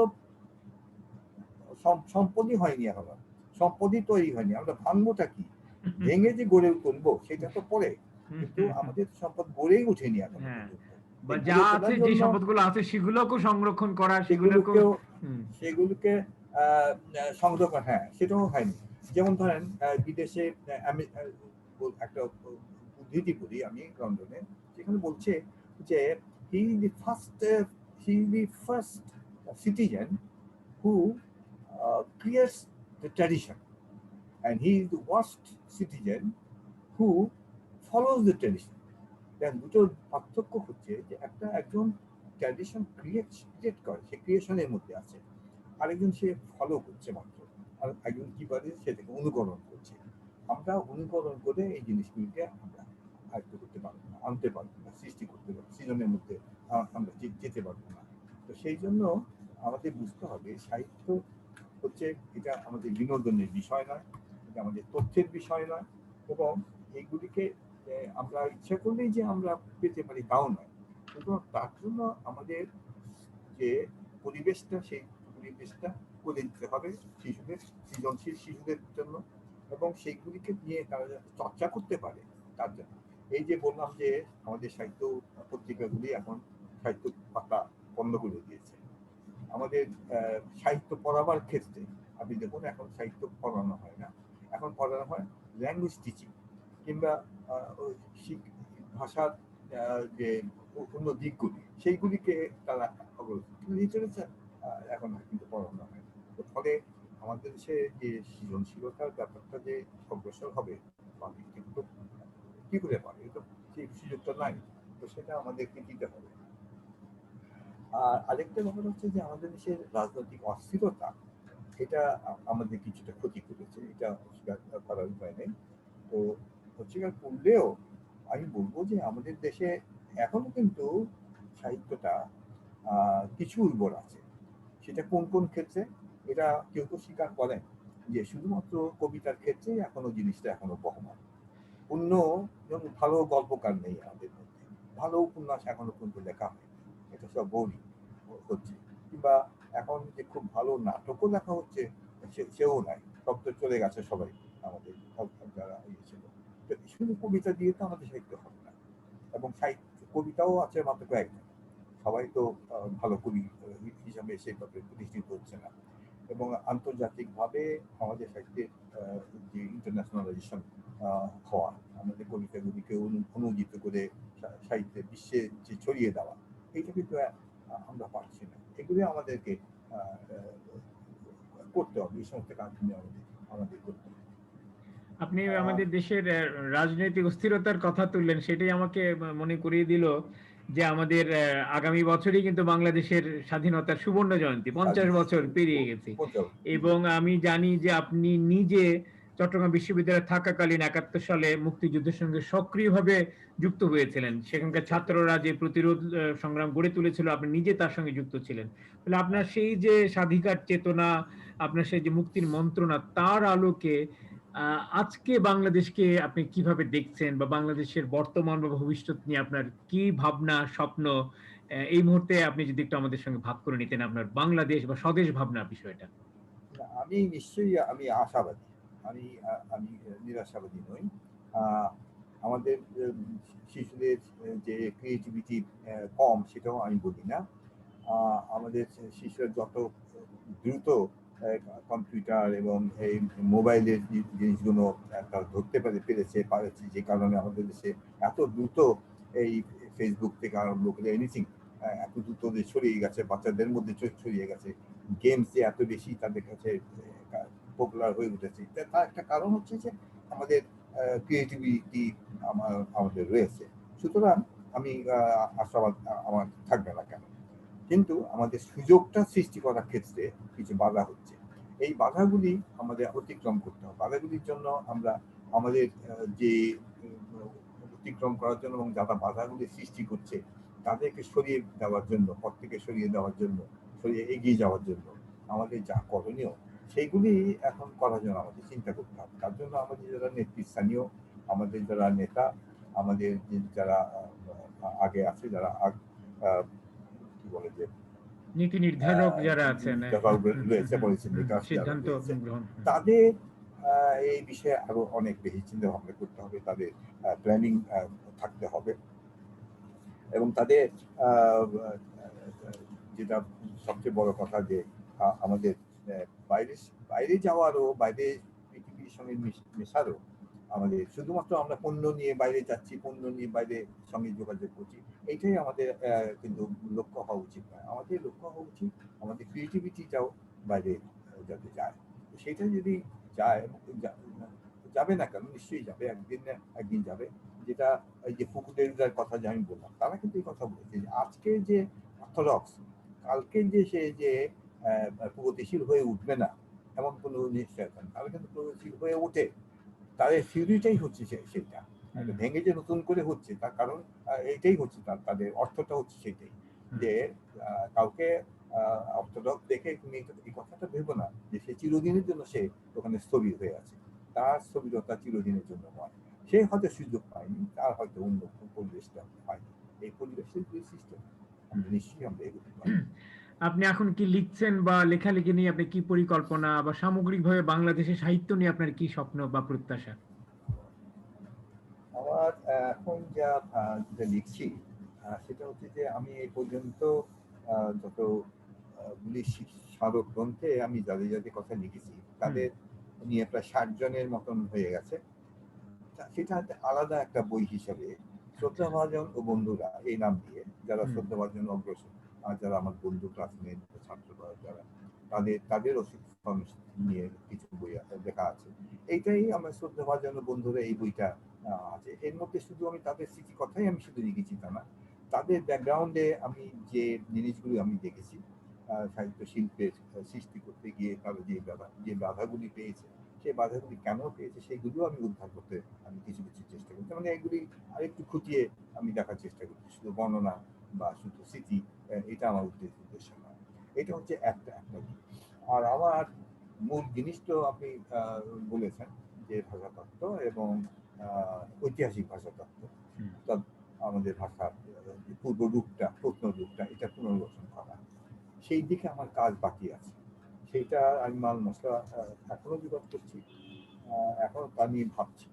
এবং যদি আমার শরীর স্বাস্থ্য ভালো থাকে, শক্তি থাকে, আমি আমি যদিও মানুষের এখন যারা ভাষা চর্চা করছে তাদের একটা ধারণা হয়ে গেছে যে ভাষা ইতিহাস করে লাভ নেই, তো ভাষার ইতিহাস পড়ে যদি লাভ না থাকে, ইতিহাস জ্ঞান না থাকলে বর্তমান জ্ঞানও তাদের হয় না। আমি এই বোধটাকে জাগাবার জন্য আমি এই বইটা লেখাটা আমার জন্য মনে হয়েছে যে এটা আমার জন্য একটা আবশ্যকীয় একটা লেখার বিষয় হয়ে আছে। আমি সেটাকেই আমি শেষ করে যাব। সেটার কি সম্ভাব্য শিরোনাম কি হতে পারে সেই বইয়ে, যে ঐতিহাসিক ভাষাতত্ত্ব? না, আমার শিরোনাম হচ্ছে ভাষার পরিবর্তন।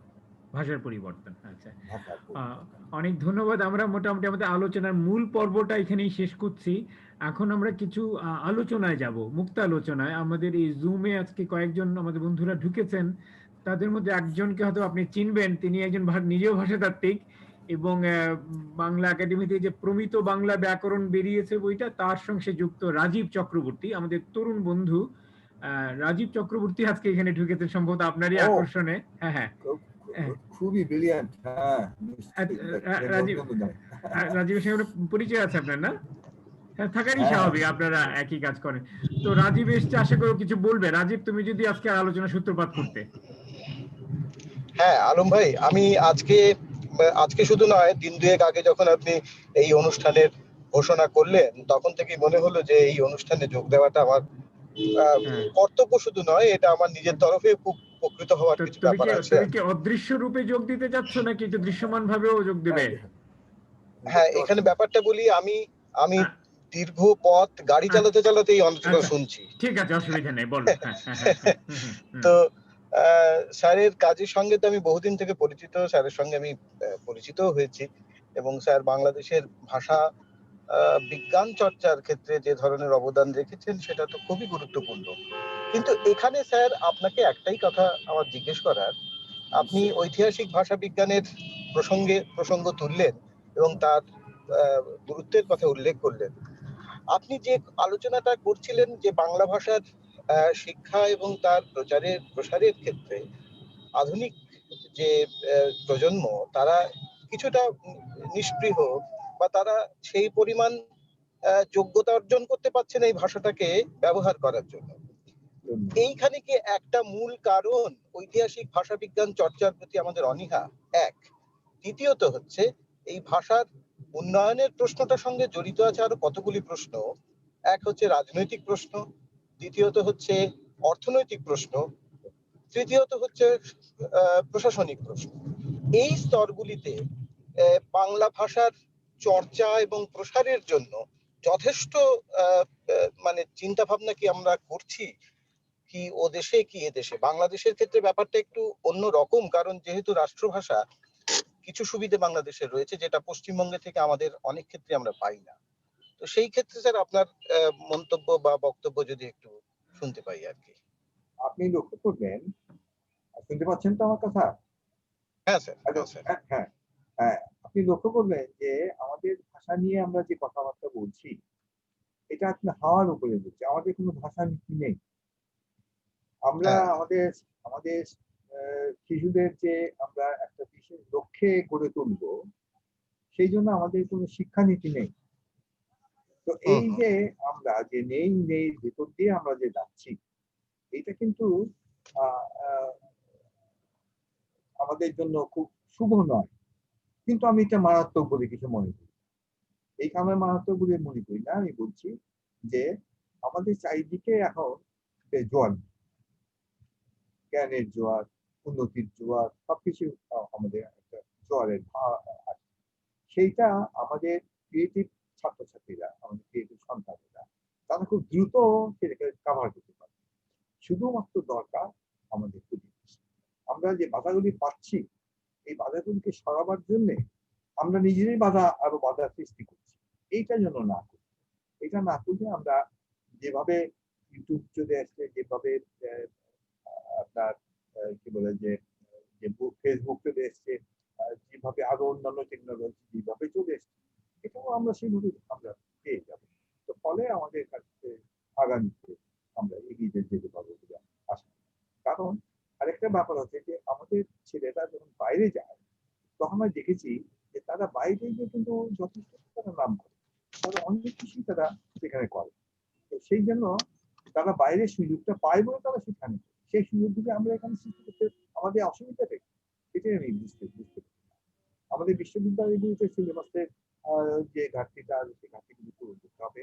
আমাদের বিশ্ববিদ্যালয়ের শিক্ষকের যে অভাবগুলি আছে সেই অভাবগুলি আমাদের তৈরি করতে হবে। শিক্ষকের যে আপনার ইনফ্রাস্ট্রাকচারের যে আরো যে সমস্ত অসুবিধা যেগুলো রয়েছে, অভাবগুলি রয়েছে, সেগুলিকে আমাদের দূর করতে হবে। এগুলি দূর করতে পারলে আমার তো মনে হয় যে আমাদের কাজ অনেক সহজ হয়ে যাবে। রাজীব আর কিছু বলবে? না, এই আচ্ছা, প্রসঙ্গে আমার মনে হ্যাঁ, হয় যে এই এই এই শিক্ষা নীতির কথা আপনি তুললেন, এটা খুব গুরুত্বপূর্ণ প্রসঙ্গ, যে ভাষা অবস্থান সেখানে ঠিক কি এটা কিন্তু খুব পরিষ্কার নয়। আমরা বলি বটে বাংলায় শিক্ষা, বাংলায় চিন্তা, বাংলা ভাষার ব্যবহার ইত্যাদি বলি বটে, কিন্তু সেই নীতিতে ভাষার অবস্থানটা ঠিক পরিষ্কার নয়, এটা আমার মনে হয় আর কি। হ্যাঁ, ঠিকই, সেটাই তো একটা বড় গলদ। আচ্ছা, আমাদের আরেক তরুণ বন্ধু যুক্ত হয়েছেন লন্ডন থেকে, বিলেত থেকে। তিনি একজন শিল্পী এবং বেশ দায়বদ্ধ একজন শিল্পী, চন্দন শফিকুল কবির। তিনি আপনার এলাকারই মানুষ, কাছাকাছি। এই জন্যই হয়তো জানেন যে আপনার এই সাহিত্যের পাশাপাশি অন্য যে কাজগুলো আছে সেগুলো সম্পর্কে অবগত। সে দু তিনটে সে প্রশ্ন পাঠিয়েছে লিখিতভাবে। একটা হচ্ছে, আপনি শিক্ষা ও সংস্কৃতি সংশ্লিষ্ট বহু গুরুত্বপূর্ণ দায়িত্বে নিয়োজিত থেকেও শেকড়ের ঋণ শোধ করায় ছিলেন সদা জাগ্রত। আপনার গ্রামে ক্লাব প্রতিষ্ঠার সেই কাল এবং পরবর্তীকালে এর যে প্রভাব, তা কিরূপ আজকে? আপনার গ্রাম ভাবনা নিয়ে যদি কিছু বলতেন। আমি আমার গ্রামে একটা সেন্টার করেছি। সেই সেন্টারটার নাম আদিয়াবাদ সাহিত্য ভবন ও ভাষাতত্ত্ব কেন্দ্র, পুরো নামটা। তবে সাহিত্য ভবন বলেই মানুষ সেটা জানে। সেখানে আমরা সাহিত্য মেলা করি। সেখানে যে মানে গ্রামের যারা পূর্বপুরুষ গ্রামে একসময় তারা অনেক কিছু অবদান রেখে গেছেন, আমরা তাদের স্মরণে আমরা স্মারক গ্রন্থ প্রকাশ করি এবং তাদের উত্তরাধিকারীর হাতে তাদের আমরা কি বলে যে ফলক তৈরি করে আমরা তাদেরকে ফলক আমরা আমরা তাদেরকে দিয়ে ফলে তারা খুব উৎসাহিত থাকে, তাদের পূর্বপুরুষ সম্পর্কে তারা গর্ববোধ করে। তো আর এছাড়া আমরা সেমিনার করি। ওখানে একসময় আমরা বিদেশির সঙ্গে সম্পৃক্ত থেকেও আমরা কিছু কাজ করি। যেমন আমরা প্যারিসে আমরা কিছু এক্সিবিশন করেছিলাম, যেটা আমাদের লোকাল কিছু তৈজসপত্র দিয়ে তৈরি, যেমন শিক্ষা, কিছু গ্রামের ছেলেপেলেদের হাতে আঁকা কিছু ছবি, কার্ড, এইগুলি আমরা ওখানে এক্সিবিশন করেছিলাম। এইগুলি করে আমরা গ্রামের লোকদের মধ্যে বেশি হয়, আর তাদের মধ্যে বিতর্ক থাকে। আপনার এখনকার গ্রাম ভাবনা সম্পর্কে জানতে চাই। গ্রামগুলো তো অনেক পাল্টে গেছে, রূপান্তর হয়ে গেছে। এখন আপনি গ্রামকে নিয়ে আপনার ভাবনাটা ঠিক কোন জায়গায় আছে, বা কিভাবে ভাবেন গ্রামের কাজ বা গ্রামের ভূমিকা বা গ্রামের স্বরূপ নিয়ে? না, গ্রাম পাল্টে গেছে মানে মানুষ পাল্টে যায়নি। গ্রামের তাদের রূপটা তারা অন্যরকম দিতে চাচ্ছে। কারণ হচ্ছে যে তারা এখন তাদের ছেলেপেলেদের মালয়েশিয়া পাঠাচ্ছে, এখানে পাঠাচ্ছে, সেখানে পাঠাচ্ছে। তারা সেখান থেকে অর্থ পাঠাচ্ছে। সেই অর্থ পাওয়ার ফলে তাদের যারা অভিভাবক, তারা বাড়িঘরের চেহারা একটু পরিবর্তন হচ্ছে। কিন্তু তাদের যে লেখাপড়ার দিক থেকে যে উন্নতি করা, সংস্কৃতির দিক থেকে উন্নতি করা, এইগুলি কিন্তু তাদের কাজ না। এইগুলি আমাদের মতো সেন্টার যারা গড়ে তোলে, তারা সেগুলি করে। আমরা যে সেন্টারটা করেছি সেখান থেকে এই সাংস্কৃতিক কাজগুলি করছি বলে তারা এগুলি অবাক হয়ে দেখছে এবং তারা ভাবছে যে আমরা এতদিন এগুলি করিনি কেন। এই হচ্ছে ব্যাপার। ও আরেকটা প্রশ্ন করেছে যে রায়পুরার তাঁত প্রধান অঞ্চলের মানুষ হিসেবে তাদের কথা আপনার সাহিত্যকর্মে কি কোনো প্রভাব রেখেছে? কিভাবে? ও তাঁত নিয়ে খুব কাজ করে এবং তাঁতটা হচ্ছে তার একটা অবসেশন বিষয়, সবকিছুতে সে তাঁতকে এবং তাঁতিকে সে আনবেই আর কি। তো আপনার সাহিত্যে কি তাঁত কিংবা তাঁতিদের কোনো প্রভাব পড়েছে কিনা জানতে চাইছে। আমার যে গল্পের বইটা নাম হচ্ছে পুরুষ পরম্পরা, এই গল্পের বই পড়তে দেখবেন যে সেখানে তাঁতের কথা, তাঁতের বাজারের কথা, তাঁতের কথা আমি গভীরভাবে তাদেরকে এখানে আনতে চেষ্টা করছি। আরেকটা প্রশ্ন সে করেছে, আধুনিক বাংলা ভাষা চর্চায় ব্যাকরণ বা শব্দাভিধান রচনায় তৎকালীন ঔপনিবেশিক দৃষ্টিভঙ্গি কি প্রভাবিত করেছে? আপনার ভাষাতাত্ত্বিক অবস্থান থেকে পর্যবেক্ষণ যদি বলতেন।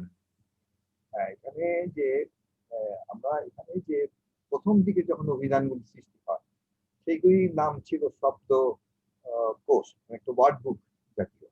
এই ওয়ার্ড বুক জাতীয় বইগুলি সৃষ্টি হওয়ার একমাত্র কারণ হচ্ছে যে তারা বিদেশ থেকে এসছে, বিদেশে এই ধরনের বইগুলি ছিল এবং তারা আমাদের দেশের ভাষাটা দ্রুত শেখার জন্য তারা এগুলিকে খুব ইজি মেথড বলে তারা মনে করত। এগুলি কি অভিধান নয়। আমরা ওয়েবসাইটের মতন অভিধান আমরা এখানে পাই, আমরা ওখানে অক্সফোর্ড যে ইংলিশ ডিকশনারি এই ধরনের কোনো অভিধান আজও পর্যন্ত হয়, যদিও বাংলা ব্যবহারিক অভিধান এবং অন্যান্য অভিধানগুলি হয়েছে, কিন্তু সেখানে এই ধরনের আমরা পাই। এটা অনেক বিস্তৃত আলোচনার বিষয়। যাই হোক, আমি বলবো যে আমাদের অভিধানের কাজ অনেক বাকি আছে। এই কিছুদিন আগে একটা বই অভিধান করার চেষ্টা করলো ইয়ে প্রথম গোলাম মুর্শিদ সাহেব যে বিবর্তনমূলক অভিধান, বিবর্তনমূলক সেইটাও আনিসুজ্জামান সাহেবও সেটা স্বীকার করেছেন। তার মধ্যে বেশ কিছু ফাঁক রয়ে গেছে, এগুলিকে দূর করতে হবে। এগুলো দূর করা এখন আর সম্ভব অসম্ভব নয়, এগুলি আর শক্ত কিছু না, একটা দিক পেয়ে গেছে, এগুলিকে নিয়ে এখন কাজ করবে।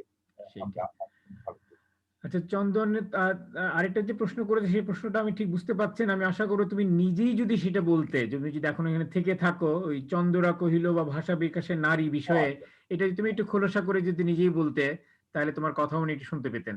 তুমি কি আছো এখনো?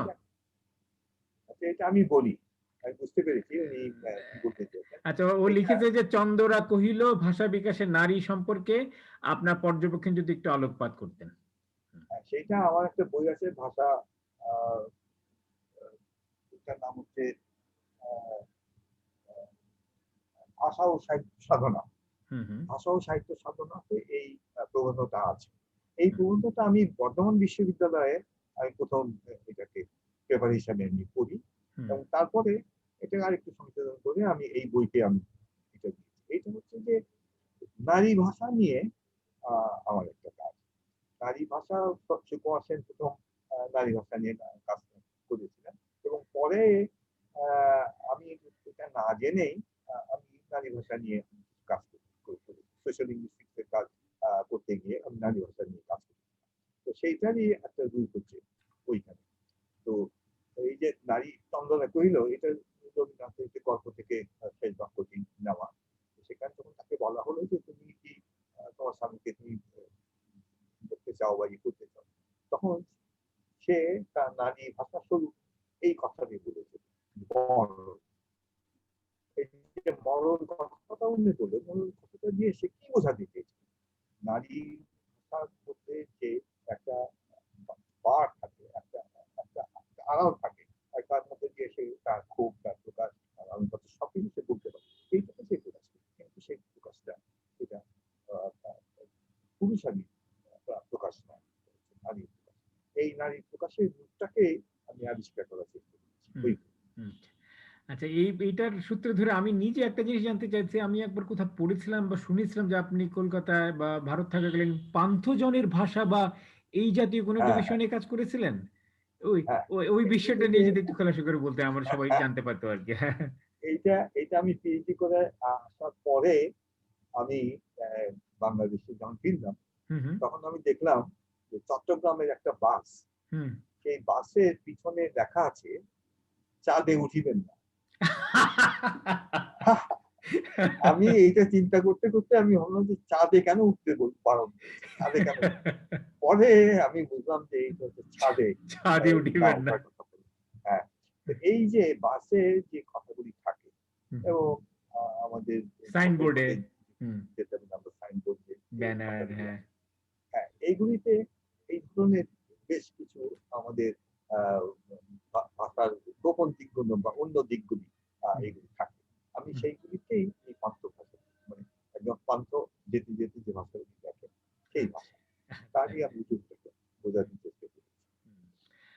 আচ্ছা, আমাদের সময়ও ফুরিয়ে আসছে, তবে আমাদের জুমে এখনো আরো কয়েকজন আছেন। অনিল ব্যানার্জি আছেন, আমার বন্ধু, বিস্তারের একজন ট্রাস্টি, আপনি তাকে চেনেন। রাজীব কি কিছু বলবে? হ্যাঁ, মানে এই পান্থজনের ভাষা প্রসঙ্গে মনে পড়লো যে পবিত্র সরকারের একটা অসামান্য প্রবন্ধ আছে। প্রবন্ধটার নাম হচ্ছে বাণী তবোধায়।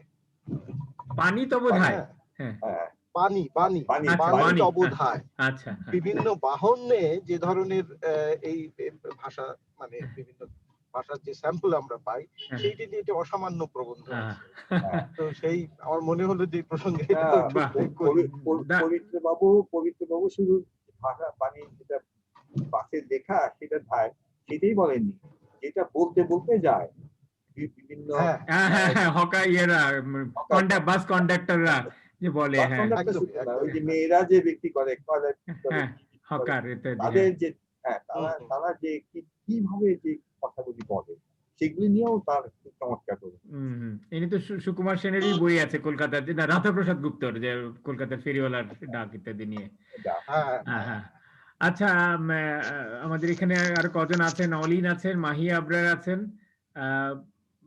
আরেকজন ছিলেন, উম, মধুমিতা, সে চলে গেছে। আচ্ছা, অনিল বা মাহি, আপনারা কেউ কিছু বলতে চান? হ্যালো, আচ্ছা, মনে হয় না। তাহলে আমরা শেষের দিকে যাই। শেষে কথা ছিল আপনি আপনার নিজের একটি লেখা পড়ে শোনাবেন এবং একটা উপসংহার বক্তব্যের মাধ্যমে অনুষ্ঠানে ইতি টানবেন। লেখাটা কি আছে হাতের কাছে? এটা তো আচ্ছা কোন একটা তারে করতে হয়। আচ্ছা, ঠিক আছে, যে কোনো একটা লেখা কয়েক মিনিট একটু পড়ে শোনান।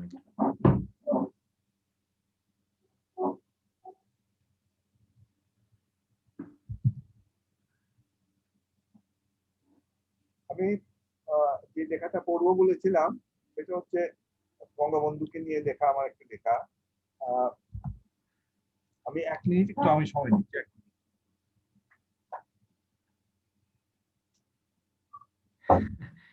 আপনি তো লেখাটা আনতে গেছেন, এর মধ্যে যদি আমরা কিছুটা কথাবার্তা বলতে চাই, বলতে পারি। রাজীব, হ্যাঁ বলো কিছু।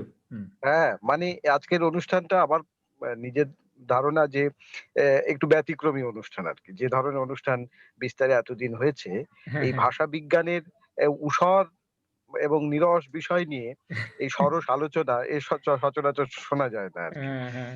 তো না, মনিরুজ্জামান স্যার তো এই বিষয়ে ওর থেকে ভালো সত্যি বলার মানুষ আসলে, এখন হ্যাঁ, কোথায়? কেউ হ্যাঁ, জানেও না এই বিষয়গুলো। সেই জন্য বিশেষ করে আনলাম, যে এখনো এরকম একজন মানুষ আছেন আমাদের মাঝে, হয়তো বেশি দিন আর নাও থাকতে পারেন। থাকতে থাকতে অন্তত তার কথা কিছুটা শুনি আমরা, তোমাদেরকেও শোনাই আর কি। তো অবশ্যই, এবং তিনি দেখো এই অবশ্যই, বয়সে কি অবশ্যই। সুন্দর নিজে নিজে জুমে ইনস্টল করে করে নিজে নিজে ঢুকেছেন, মানে এটাও তো একটা বিরাট একটা সেই অনুপ্রেরণার তো, বিষয় সেই তো, আর কি। হ্যাঁ। সেই তো, সেই তো। হুম। পাওয়া গেছে? হ্যাঁ হ্যাঁ। আচ্ছা,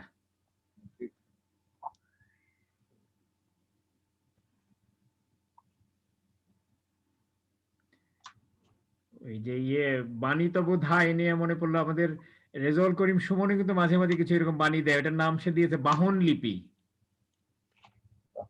হ্যাঁ হ্যাঁ, বাহন হ্যাঁ, লিপি। বাহন লিপি বলে কলকাতায় একটা বই বেরিয়েছে, বই, গৌতম দের বলে। আচ্ছা, বই বেরিয়ে হ্যাঁ, গেছে না? বাহন আচ্ছা, লিপি। বাহন বিভিন্ন লিপি। বাহনে যেরকম হ্যাঁ, লেখা থাকে। হ্যাঁ, সুন্দরই লাগলো এটা শুনে আমার কাছে। আসলে এটা হ্যাঁ, বিশেষ হ্যাঁ, একটা, তাদের ক্যালিগ্রাফি থেকে শুরু করে তাদের সবকিছু বানান থেকে শুরু করে সবই অন্যরকম।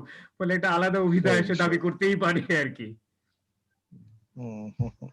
আচ্ছা, আমি একটা বীর ছন্দের একটা কবিতা পড়ি। এই কবিতাটি শামসুর রহমান স্যার খুব প্রশংসা করেছেন এবং বলেছেন যে এই ধরনের কবিতা কি কি যে কি কি ছন্দে বললেন? মিল সমিল সমিল সমিল, সমিল সমিল পদ্য, আচ্ছা, সমিল। হ্যাঁ। হুম হুম। কবিতাটার নাম হচ্ছে, শিরোনাম হচ্ছে মায়ের বুকে। তোমার মনে এতই গহনতা, খলখলিয়ে যাওয়া ঝর্ণা সুর। তোমার মনে সত্য ফোটা তারা, একটু রাখা আলোয় সূত্র চুর। ভালোবাসায় জ্বালিয়ে রাখা আশা, অন্ধকারে শিখায় রাখা প্রাণ। ঝড়ে রাতে সরোবরের পারে, তেপান্তরে ঘোষরের প্রাণ। তোমার কাছে চাইনি খুঁজে কিছু, অন্তরতর তৃষ্ণা তবু দাও। গহন নদীর আলাপনে, বৃষ্টি প্রেমে দৃষ্টি টেনে যাও। ভাষার ভালোবাসার জাদুতেই স্বচ্ছ প্রাণে দুর্বারতা আনে। কাঞ্চি বুকে সোহাগ করে মনি, কথার প্রাণ আলতো শহর শিহরণে। আমার বুকে মাতৃ ঋণে বাঁধা, সন্ধান আমার হৃদয় বাসী প্রেম, আমার মুখে তাই তো জাগে কথা, মায়ের বুকে আমি তো ছিলেন। বাহ, দারুণ। হ্যাঁ, আচ্ছা, আমাদের আর 3 মিনিট আছে। আমরা শেষ করব, কিন্তু এখন যদি কেউ বলতে চান এখান থেকে, জুম থেকে যারা আছেন, চন্দন, হ্যাঁ চন্দন মনে হয় কিছুটা বলবে। হ্যাঁ, তা মাইক্রোফোন অন করেছে, বলো প্লিজ। লোভ সামলাতে পারলাম না, হুম। কারণ আহ, আহ, আমার নিশ্চয়ই। আমার এই খুবই আনকোরা প্রশ্ন, আমি তো আর ভাষাতত্ত্বের কেউ নই, যাই হোক, কিন্তু একটা কথা বোধহয় আজকে একটু বলে রাখি আমি, যে আমার কেউ যদি বলে যে আমার প্রিয় পাঠের বই কোনটা, তাহলে আমি খুব সাগ্রহে বলি যে আমার অভিধান হলো সবচেয়ে আমার প্রিয়। এখনো আমি অভিধান পড়ি। নানান শব্দ মানে আমার এত আকর্ষণীয় যে এটা আসলেই আমি জানি না, অনেকের কাছে হয়তো প্রিয়, কিন্তু আমার বউ আমাকে দেখে খুব অবাক হয়ে যায় যে একটা মানুষ কি করে অভিধান পড়তে পারে। যাই হোক, তা, কিন্তু কিন্তু আপনি যে অভিধান পড়েন, আপনি কি জানেন যে রবীন্দ্রনাথের একটা কথা আছে, অভিধান তাড়িত শব্দ, আপনি সেইগুলিও পড়েন কিনা? অভিধান তাড়িত, নানা অভিধান রকমই তাড়িত পড়ি, হয়তো সেটা বোধহয় আমার মধ্যে কাজও করে, এই অভিধান তাড়না আচ্ছা, আমার লেখায় মাঝে মধ্যে হ্যাঁ, কাজ করে, সেই কারণে মানুষ আবার আমাকে বলে অত কঠিন কেন। হ্যাঁ, তো এটা বোধহয় একটা ও, বাজে প্রভাবও না, আছে আমার। উনি কিন্তু ওই তাড়নার কথা বলেন, ওই হচ্ছে অভিধান যেগুলো তাড়িয়ে দিয়েছে যে শব্দগুলোকে, সেই ও শব্দগুলোর আচ্ছা কথা। আচ্ছা আচ্ছা আচ্ছা আচ্ছা আচ্ছা আচ্ছা, আচ্ছা, অভিধান তাড়িয়ে দিয়েছে, হ্যাঁ হ্যাঁ, সেগুলো আছে, সেটাও আছে। সেটাই যে আমরা উপনিবেশিক শব্দ এবং এই শব্দ নিয়ে যে রাজনীতি, সেটা নিয়েও আমরা নানান ভাবে এখন আমরা তো বলি, আমরা কিছুটা জানার চেষ্টা করতেছি যে কোথায় কোথায় গন্ডগোলগুলো হলো। স্যারকে অনেক ধন্যবাদ। আমি চিটাগংয়ে পড়েছি 3 বছর, কিন্তু কি কারণে জানি না আপনাদের সাক্ষাৎটা হলো না। আসলে ওই বয়সটা খুব কম ছিল, খুবই ছোট বয়স ছিল। যাই হোক, আর আপনার বাড়ি আদিয়াবাদে, আমার বাড়ি হলো মনোহরদী। এককালে আমরা তো রায়পুরা থানাতেই ছিলাম। আর আমার একই জেলার, হ্যাঁ হ্যাঁ হ্যাঁ, আর আমার চাচা বিয়ে করেছিলেন আমিরগঞ্জে। So, আচ্ছা, এই আমার কাছেই, আমিরগঞ্জ হ্যাঁ, পর্যন্ত কিন্তু আমার প্রচুর যাতায়াত আছে, হাসনাবাদ বাজার, আমার সেই তাঁত দেখা। আর আমি নিজে যেহেতু এখন এক ধরনের শিক্ষিত তাঁতি বলি আর কি, আমি তাঁত শিখেছি এবং তাঁতি আমি ছবি আঁকি। সো এই তাঁত আপনি কি নিয়ে আমার জানেন খুব যে আগ্রহ, আমি আপনার লেখাটা জোগাড় করার চেষ্টা করব, এবং আমি খুবই, আমার এই কালেকশন গুলো আছে তাঁত নিয়ে গল্প, সেই অমিয়ভূষণ মজুমদার থেকে শুরু করে যারা যারা মোটামুটি তাঁত নিয়ে লিখেছে, সেগুলো আমার কালেকশনে মোটামুটি আছে আর কি। তোমাকে আমি ওনার ইমেল পাঠিয়ে দেবো, তুমি ইমেলে যোগাযোগ করে নিয়ে নিও আর কি। হ্যাঁ, এটা একটা অনেক জি, সেখানে ওই তাঁতের যে রংগুলি ব্যবহার করে, যারা রং দিয়ে সুতো রান্নায়, এবং তারপরে সেগুলিকে দিয়ে তাঁতিদের দেয়, এবং এইসব পুস্তক এগুলি আছে। সেখানে যে একটা বাজার গড়ে উঠে, সেই বাজারে কি বাজারের লোকগুলি কি করতে না করতে।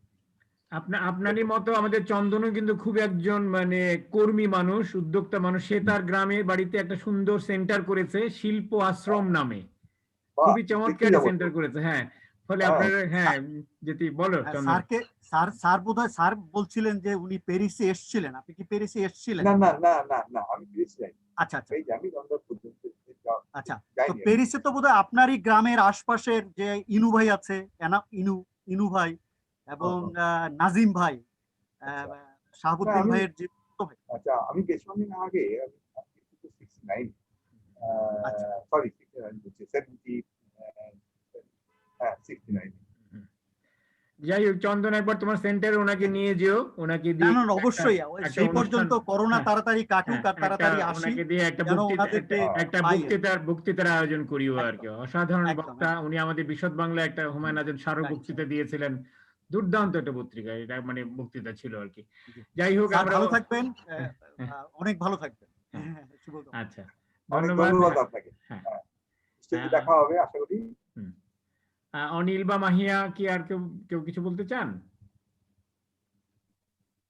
আচ্ছা, মাহিয়া বলবে। মাহিয়াকে আপনি দেখেছেন বিশদ বাংলায়? মাহিয়া আমার সঙ্গে আমরা দুজন মিলে করেছি। হ্যাঁ, তুমিও দেখেছো না বিশদ বাংলায়? আমার তো অত ক্ষমতা নেই কিছু বলার, তবে গুণী মানুষের কথা শুনছি। দেখতে পাচ্ছি না। আচ্ছা, উনি দেখতে পাচ্ছেন, উনি দেখতে পাচ্ছেন, তোমাকে দেখতে চাচ্ছেন উনি। হ্যাঁ, আমি এখন গ্রামে, আমার হ্যাঁ, মনে পড়ছে। না, তোমার মাহিয়ার কথা শোনা যাচ্ছে না, মাহিয়ার কথা শোনা যাচ্ছে না। হ্যালো। শোনা যাচ্ছে না? না, এখন শোনা যাচ্ছে, হ্যাঁ। না, আমি তো এখন তো গ্রামে অবস্থান করছি আমার দাদার বাড়িতে। সেখান থেকে যুক্ত হয়েছি।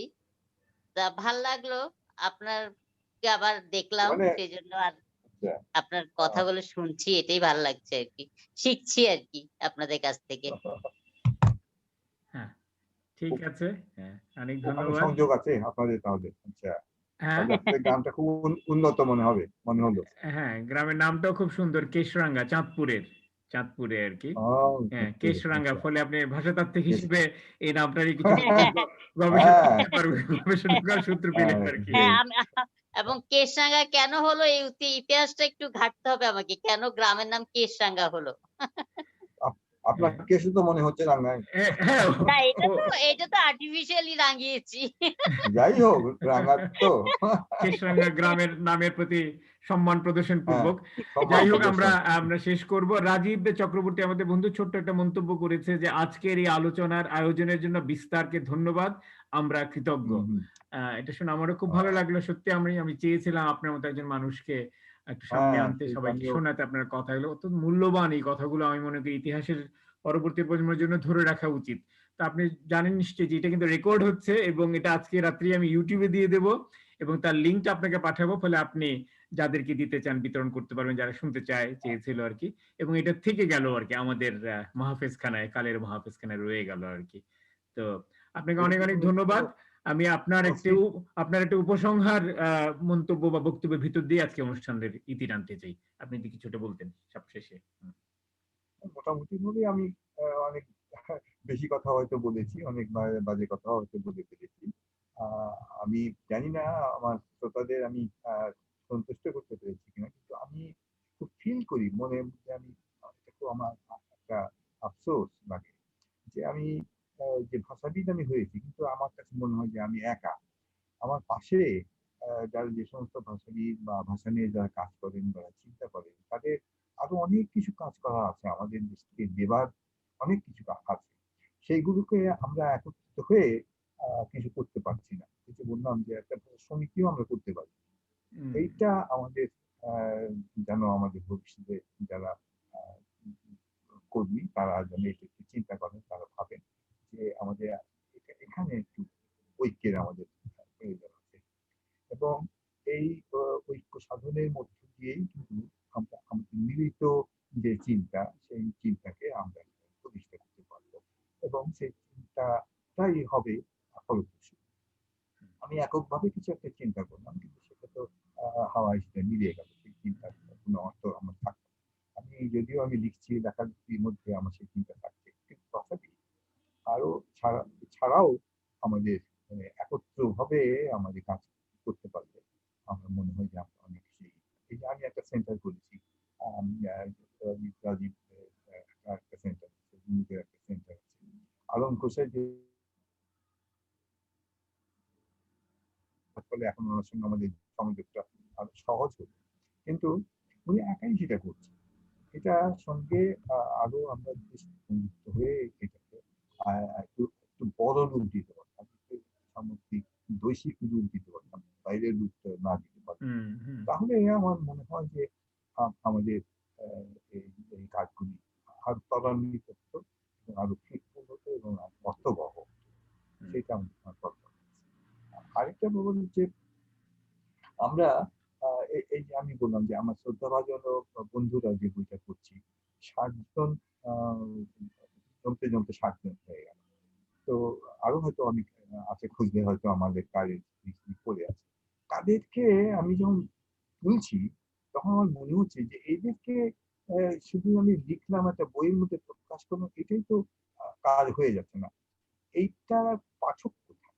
হুম, এটাকে আমি যে কথাগুলি বলতে চেয়েছি, প্রত্যেক ইন্ডিভিজুয়াল মানুষের ভেতর দিয়ে আমি একটা একটা কথা বলতে বলতে চেয়েছি, সেই কথাগুলি শুনবার জন্য মানুষের প্রস্তুতি দরকার। মানুষ তো অন্য কাজে ব্যস্ত। সেই ব্যস্ততা থেকে আমাদের এই কাজগুলি, যারা আমাদের চলে গেছে, আমাদের আমাদের কিছু কাজ রেখে গেছে, তাদের মূল্যায়ন করা এবং তাদেরকে মূল্য দেওয়া, এটা আমাদের একটা করতে হবে। যে আমি সাহিত্য ভবন বললাম, এখানে আমার গ্রামের লোকরা, প্রাচীন পুরনো লোকরা তারা ইয়ে করেছেন, কিছু তাদের যে স্মরণে আমরা যে কাজগুলি করছি, এটা আমি দেখেছি যে মানুষ কত আহ্লাদিত হয়েছে, কত মানুষ স্ফূর্তি তারা লাভ করেছে, এবং আরেকটা জীবন তার মনে হচ্ছে সেই জীবনের অতীত জীবনে তারা ফিরে গেছে। এবং এইটা যাওয়ার ফলে তাদের মধ্যে একটা, এখন শুধু আমি যে করছি তা না, এখন আমার দেখা দেখি আমার গ্রামে আরো 3-4টা সেন্টার হয়ে গেছে, তারপর সে একই কাজ তারা করতে শুরু করেছে। এটা তো মানে দারুণ একটা ব্যাপার। এই জন্য আমার মনে হয় যে এগুলি আমাদের করা। আর আপনারা সবাই থাকবেন, আমি মনে হয় যে সুস্থ থাকবেন এবং আমাদের দেশকে ভালোবাসবেন। আমরা দেশকে ভালোবাসতে জানি না, দেশকে ভালোবাসতে শিখিনি। দেশকে ভালোবাসলে দেশে আজকে যে এত দুর্নীতি, এত কিছু যে সাংস্কৃতিক দুর্নীতি যেটা বলে, এই যে সাংস্কৃতিক দুর্নীতিটাও কিন্তু এখন ঢুকে গেছে। এটা তো আমাদের পালন করতে হবে। আমাদের সাংস্কৃতিক দুর্নীতি দূর করতে গেলে আমাদের সাংস্কৃতিক ঐক্যের দরকার আছে। এটা আপনাদের মধ্যে গড়ে উঠবে। ধন্যবাদ। আপনার এই শেষ বাণীটি যেন আমাদের পাথেয় হয়ে থাকে, যে আমরা যেন ঐক্যবদ্ধ হই এবং সংস্কৃতির ভিতর দিয়ে যেন আমরা আমাদের সমাজের অন্যান্য যে দুর্নীতি এবং অন্যান্য যে পশ্চাৎপদতা সেগুলো দূর করার কাজে ব্রতী হই। তো আপনারা সবাই ভালো থাকবেন, আপনারা যারা এসছেন, এবং আপনাকে বিশেষভাবে ধন্যবাদ জানাচ্ছি আপনার শত ব্যস্ততা এবং এই বয়সে সময় করে প্রযুক্তির মাধ্যমে আমাদের সাথে যুক্ত হয়েছেন। তো আবারও দেখা হবে আগামী বৃহস্পতিবার এমনি কোনো এক বিশিষ্ট সাহিত্য ব্যক্তিত্বকে নিয়ে। ততদিন আপনারা সবাই ভালো থাকবেন, সুস্থ থাকবেন, সুন্দর থাকবেন। শুভরাত্রি। আপনাকে অসংখ্য ধন্যবাদ।